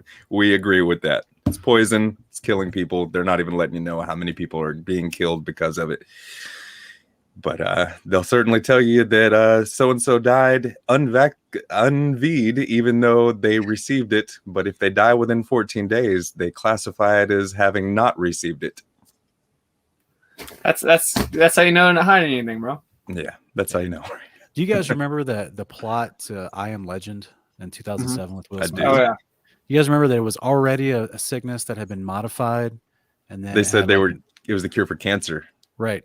Yeah, and then suddenly everything's quarantined and a sickness and 80% death rate, and it's just crazy. Mm-hmm. It's crazy. They gave them. Yeah. V for Vendetta was even more accurate to today's situation. Did you ever see that, Sean? Bro, I have to admit, I've never watched that movie. I know probably the audience is going to think I'm no longer a truther, but I haven't either. I didn't see the whole movie, but I've seen enough of the clips where it Same. was clear predictive programming. Yeah. Same. There's even So I wanna say- neither of us have watched it. Not one of us have watched it. That's No. I'm just not a fan of Natalie Portman. I'm not. I can't handle it. I mean, I know supposedly people went crazy over her, but I didn't, and I couldn't And watch the Guy Fawkes mask has always creeped me out. I've never been a fan of it, and when I found out where that came from, it makes sense now why. Because I don't know if you know this, Austin. Like there was an assassin hired by the Jesuits named Guy Fawkes to try to take out. Was it King James? I don't know. I'm pretty sure there was an assassination attempt on King James when King James was trying to make the scriptures available to the public in a time where Rome had lockdown and they didn't want people to have the Bible in the modern English or in their old English that they had at the time. They didn't want that, and so they tried to assassinate King James so that he couldn't make that happen.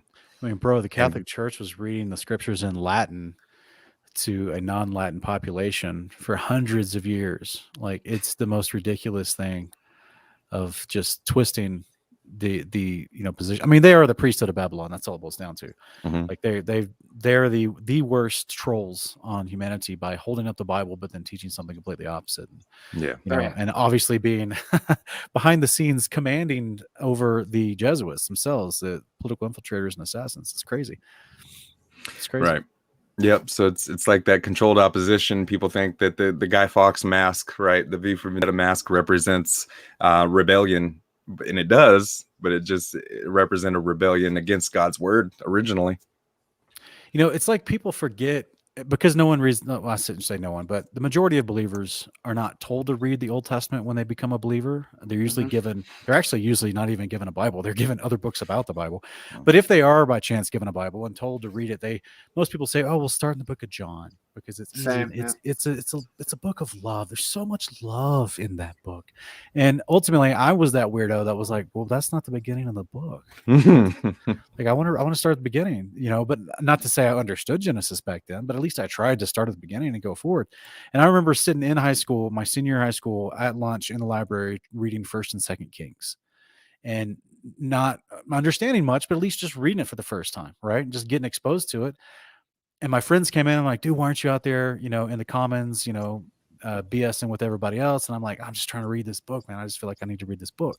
So I just remember reading about different stories about how so many kings in ancient Israel kept going, you know, and worshiping idols, going back to Baal and Asherah, building high places and all this.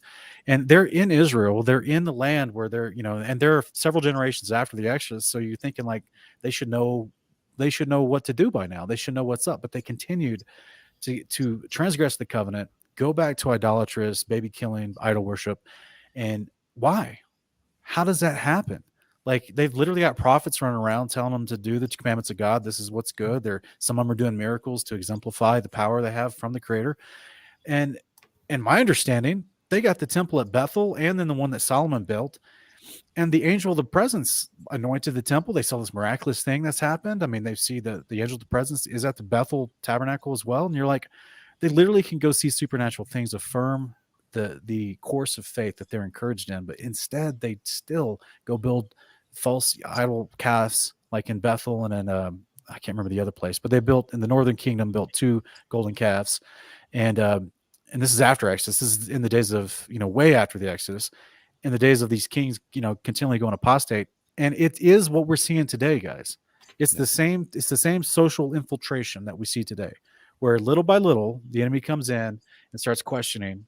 Over not even over one generation. Many times it's over many years. A lot of people don't realize that King David's son Absalom sat at the temple gates or sat at the gates of the city and secretly talked to people and tried to sway them away from allegiance to David for 20 years. Really? They think Absalom just came in one day on a horse and just grabbed David's wives and did naughty things. And you're like, no, that's not. Read the whole story. Like this dude was at it for 20 years, little by little, talking to the people coming out of the city and saying, wasn't that unfair that what just happened to you? Wasn't that unfair? Isn't he unjust for not taking up your cause in a better way? Like it was little by little over time. And then suddenly there's a rebellion. Same thing with all these other kings in different generations. Little by little, they're talking with the Assyrians through trade and through conversation and dinners or whatnot. Bad theology gets mixed in because they are not firm in their faith, right? Do you guys remember the verse that says, if you don't stand for the truth, you'll fall for anything? I can't remember that verse. But essentially we see this all around us today. It is what is going on in our culture. It's what's been happening with the church, the body of believers, strongly for the last 120, I would also say 150 years, when they started introducing the evolutionary ideas and building that deception, because that assumes, you know, a globe earth model. And so therefore there's this little by little, the churches, you know, the new generation that is taught less sound doctrine, has more unsound doctrine, then he starts a church because he has that good inclination from the Spirit of God that he wants to help people do. But then his understanding is so watered down and he's like, oh, I don't understand what Genesis 1 means, but it's okay. I'm going to start a church. Reminds me of the work of the unclean spirits, right? Little by little, they make these subtle suggestions and influence people to by the time you know it, they're completely on another side of the fence. Yeah. And it's sad. So yeah, it just blows my mind that people just like to go from a loving God who wants you to take care of everybody, to then go to we're going to subjugate everybody and we're going to, you know, ritually once a week, once a month, we're going to take someone's child and do something horrific. And then, you know what I'm saying? Like we're going to, like, how do you move to that? You don't. It's slowly, systematically, and it's built upon a social premise that is a false a red herring. It's a straw man. It's just like, it's to distract you from the truth, to get you to believe that there's something better out there for you, because supposedly what you're currently living in is a form of injustice. And so it plays upon the natural inclination in you to do what's right, to sway you into deceptive practices of how to apply what's right, because they're just using different definitions of words. And it's the same attack in every culture, even in the ancient culture of Israel. And I just think that, I think Jesus was truly correct when he was like, more blessed are those who believe and don't see. That's right. Because that's our entire generation today. Like, Austin, you were going off of an inclination, that small, still nudging within you to be like, go do this, go do this. Some people could have an angel show up in the Old Testament and say, hey, I need you to go over here. And instead they try to run to Britain like Jonah. Yeah. You know what I'm saying? Like, so to me, it's perfectly fitting that we have this amazing Messiah in Yeshua as our high priest, who's able to give us the Spirit at will anytime he wants, anywhere on the plane of the earth, because we may not have a ton of angelic visitations or things, but we have that nudging to do what's right, to go out here and minister to people, speak to people on the street, and he's going to supply the power of the words for us to accomplish that because of his position. And I'm encouraged by what you're doing, Austin, and I hope you keep it up for as long as you're able to.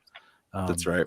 Because some people might be arguing, Sean, it's not just like it was back then when you were just talking about a minute ago, that we don't have an ordained temple with literal angels ordaining it in front of our eyes to go and witness these kind of miracles. But isn't it ironic that we're called the temple now? Because we have all of these testimonies, like people like Austin, people like me, who will straight up admit to you that we struggled with addictions, lots of drinking, and slowly but surely our lives have been radically transformed and changed to where we now have this miracle of a story to be able to go and tell, hey, we're learning that these things are true, that the Father is real, and he's showing forth work in my life to where I can now relate that experience to you, that it's a firsthand, real, tangible thing. And so people have those options to go and hear all these testimonies. People are online putting their testimonies constantly, like we're doing here today with you. And so people have those things to ignore now in order to go and live lawlessly and act like the Most High doesn't exist. It's wild, but we're definitely. The truth is, man, if you just really want to know, if you really humble yourself and want to know, like, you find out. It's not really that complicated. The beginning of where you go is at that point, but it's that simple, man. So if you really want to know and you're humble enough to like seriously want to know, he'll tell you, he'll answer you, he'll show you what you ask for. It's a beautiful thing, man. It really is. It's not like you have to go do some miraculous feat. You just have to humble yourself and honestly want to get close to him or get the answer, man. That's right. And he wants you to want it, right? You said something almost close to the beginning of the show, just where you were talking about how it's interesting how God wants us to pray to him, because other people have gotten the confirmation, and we can even see in scripture, God's asking people to pray for other people. It's like, but he already knows, but he still wants that. So it's just so fascinating to me that he works like that. And here we are answering the call. So, brother, I'm proud of what you do in a good way. I'm thankful for your ministry of sorts, because that is what you have. You're out there ministering to the people, trying to deliver the truth to them.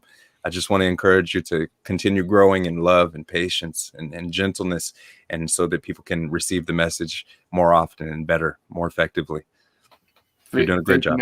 Will do. Hey, before we go, Austin, do you have any questions for us?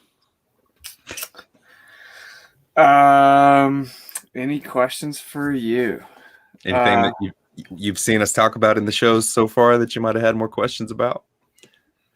I mean, you guys do a pretty thorough job explaining what you cover, so I don't typically leave with questions. I'm not going, instinctively, I want to talk to you more about what we teased, but I'm not going to do that to you. So, no, I agree with you guys on most things, so I agree that we're just being conditioned, that they're just trying to condition the people right now, and everyone going 0 to 100, abomination of desolation. I know it.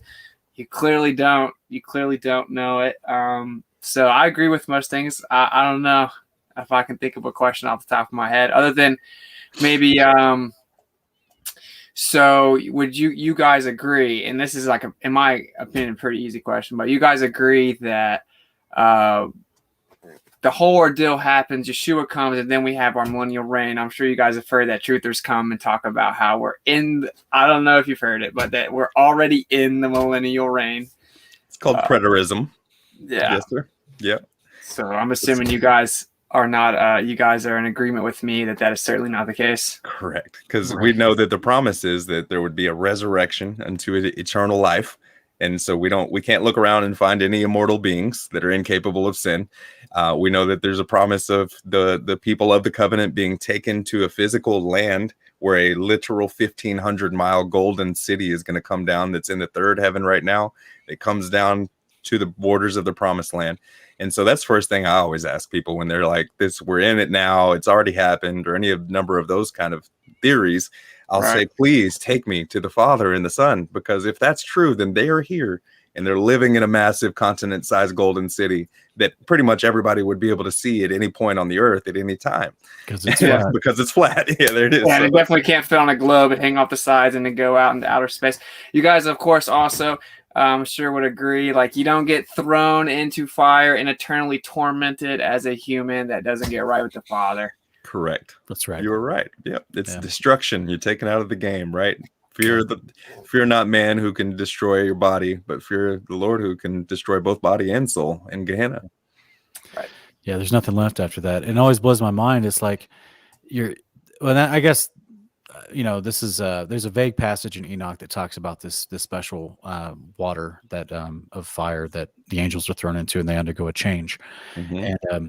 And so a lot of people don't read Enoch, so they don't have any preface for that. But when they get they don't understand the references in Isaiah chapter 30 about Tophet, which is the lake of fire, the Gehenna in the New Testament. So they don't understand this concept of the place of utter destruction next to the king's throne. And so they also don't realize that the lake of fire is in the New Jerusalem. So that's not here either. You know what I mean? And that's it's not something you can just accidentally stumble into, because you'll be destroyed forever. Like you can accidentally stumble off a cliff and your soul goes to Sheol to await judgment. Yeah. Right. So like that's how the Father designed from start to finish in the book. That's how he designed you as a human.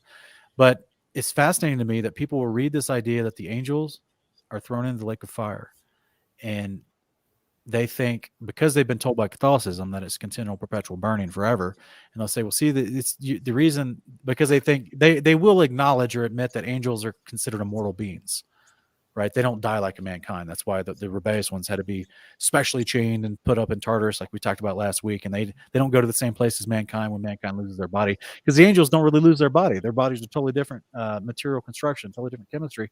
So therefore, they needed a place that could actually destroy a spiritual body like an angel as well. And that's what this lake of fire place is. It's actually can not just destroy an eternal type body, like one made of water and spirit, but also are lesser capable bodies made of dirt and spirit. And so that's where, if it's thrown in this same place like they are, all of it's destroyed. Nothing lives perpetually inside this lake of fire. Like it's, right. Like because also when you ask people like, well, okay, if that's what you believe about the lake of fire, where is it? And they don't know, right? But then when you start going through the scriptures and you show them, bro, it's in the New Jerusalem. Like there is no other place where this is. And a lot of people that like to go to Revelation 20, and they're like, oh, but see, heaven and earth are moved away, so it's got to be in a place that we can't get to because it's outside of heaven and earth. And I don't even know where that is in a evolutionary heliocentric model either, right? So what is this? Is this like, is that it's a different dimension or something? Yeah. Because again, they can't define heaven, right? They think heaven is the vastness of space, and that's the improper definition. So when you start really digging down, and you're like, all right, where's the lake of fire? And they don't realize it's actually in the throne, or in the valley next to the throne.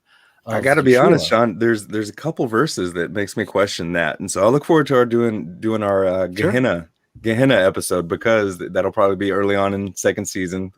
We're not planning for it this season, but yeah, there's something in Second Esdras, and then also in Enoch, and then just the concept that Jerusalem had this, pit where they would throw the trash and everything, and it was outside of the city. So I'm still questioning that, but I'd love to see what you have to bring to the table. So yeah, that's what I try to show people, is that it, from my understanding, it's definitely in the New Jerusalem, and it's a place of total destruction. So that's why the angels are destroyed there, and of course mankind, being a lesser being, is going to be destroyed there as well. So it's just, I mean, you don't get to live eternally when you're promised the second death. Exactly. Right. You cease to exist, man. Yeah. You choose eternal life or you cease to exist. Yeah. If we were told the real story, these buildings would be much more impactful, huh? That's why. I mean, we weren't even told the real story. We weren't told what the real deal is at all. And you instinctively, you're like, you're just trying to scare me into giving you money, you know, like you're gonna burn forever. But no, it's eternal life or cease to exist. I agree. Of course, singular resurrection day, single judgment day, and the New Jerusalem comes here, and then of course we have the millennial reign, and angels can sin and of course be punished as well, as is self-evident with the entire timeline of the history that we have on the earth. Yeah. So Second yeah, Peter 2:4, Jude, it's in there. Yep, exactly. So in fact, I've been trying to organize a roundtable discussion with a well-known preterist that does debates, and as well as some other gentlemen that are pastors and YouTube content creators and stuff, and that's it's just been a challenge getting everybody scheduled together, but hopefully in the next couple of weeks we'll get that together. And because there is so many questions I have for people that hold this preterist idea, in addition to the ones we just mentioned, you know, where's the king, where's the city, where's the lake of fire, where's the resurrection, but it's just also this idea of how they apply things from the first century to, because I've heard people, they'll use Tacitus and Josephus talk about some kind of visionary event in the sky, and they'll say that must have been Yeshua returning. I'm like, can we go through the scriptures about descriptions of Yeshua's return? All the nations of the earth are destroyed with an earthquake. Like, did that happen in the first century AD? Does anyone have a record of that? And all that, does the Chinese with their immaculate history before the communist government came in and started destroying it, did they ever have records 2,000 years ago of all their cities being destroyed from a massive earthquake in the first century AD? Like, it's just, I'm amazed at how they twist it. And to me, it's just because they truly don't understand the gospel of the kingdom that Yeshua preached, which has intimately connected to the timing of the resurrection, as well as the dissension of the kingdom of God to create peace on the earth. Have you ever heard that before, Austin? That the gospel that Yeshua preached, he called it something specific. You know, we often hear that the gospel is just about Christ's coming, his death, his resurrection, and they kind of end it there.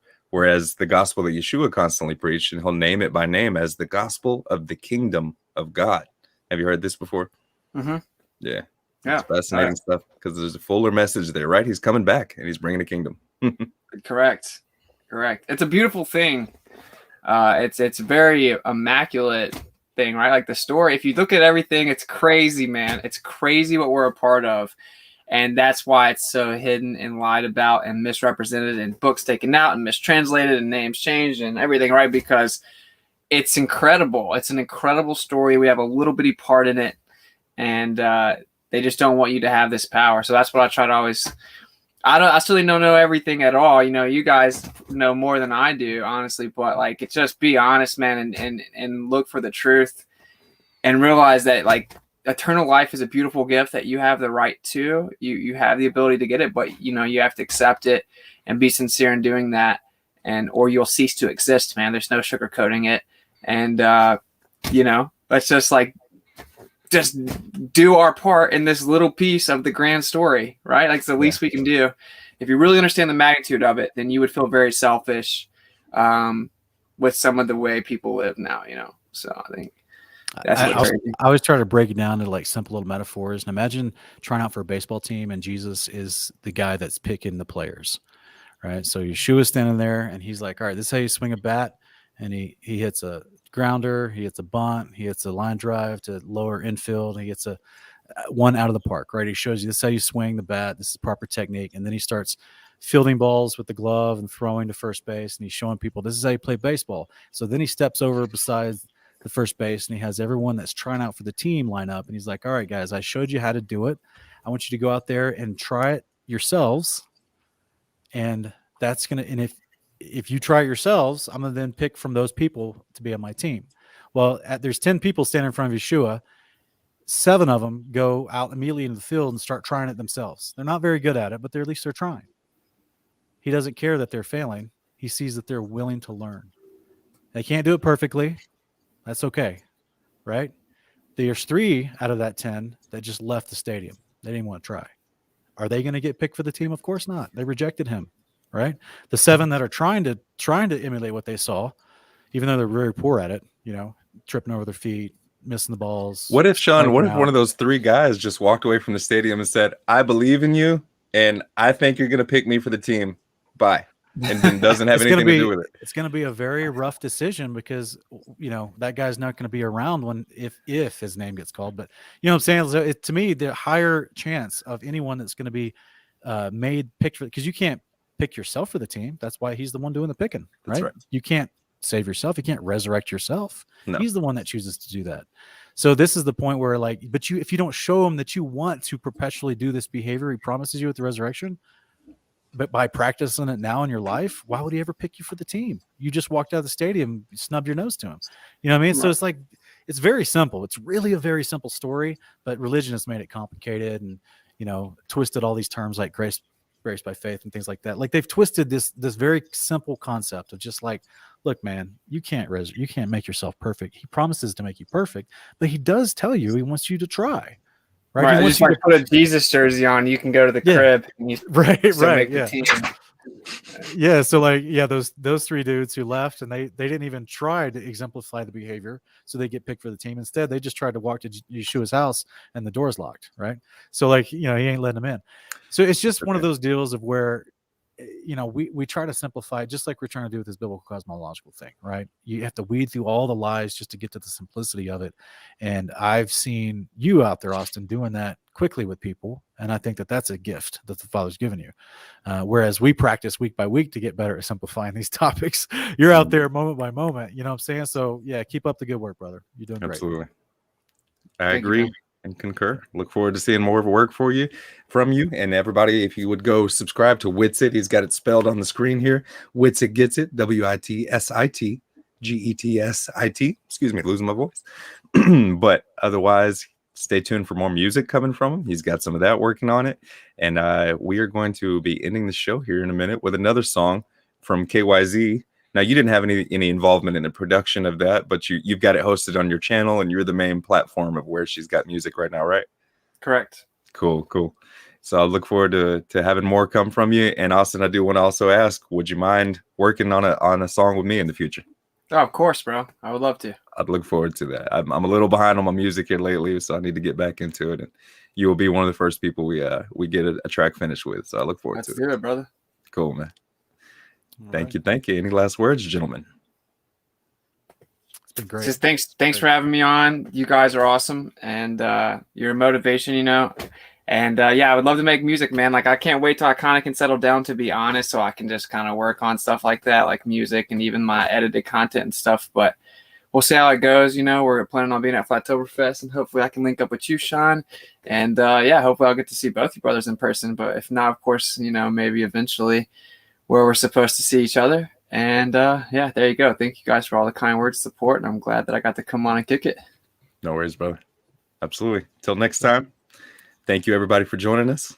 Bless the Father. May he bless you back. And shalom to you all from under the 7 domes. We love you.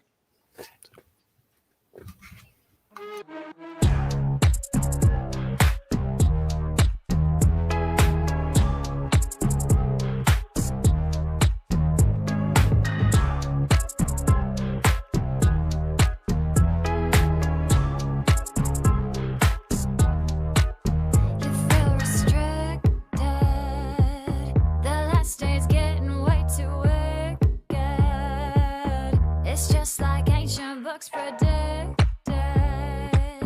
been feeling different from the system. Too much distance. It's just so sick.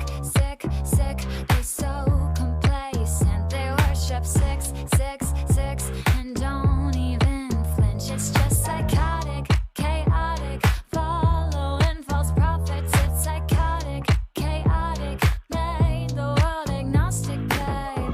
What they gonna say right now? Oh, they really wanna hate right now. But I think they're just afraid right now. Got their heads in the clouds with a mask on the face like a clown. What they gonna say right now? Oh, you wanna be awake right now?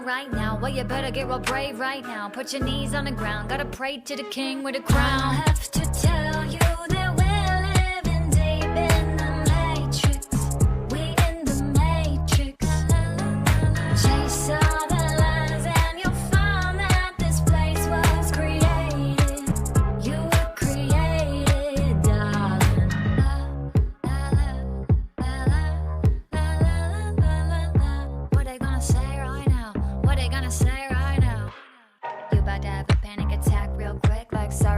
flat as fact, no trick. Just look at the proof and the true measurements. Cause I've been winning arguments against the best physicists. But this, don't know what it is. Lately I've been going around in circles, but I do not for the spin. Oh, this, don't know what it is. But you gotta keep it like a secret, you can't even tell your friends. And if you tell them, they say, how could it be? Don't mean nothing to me, they're gonna pick up and leave.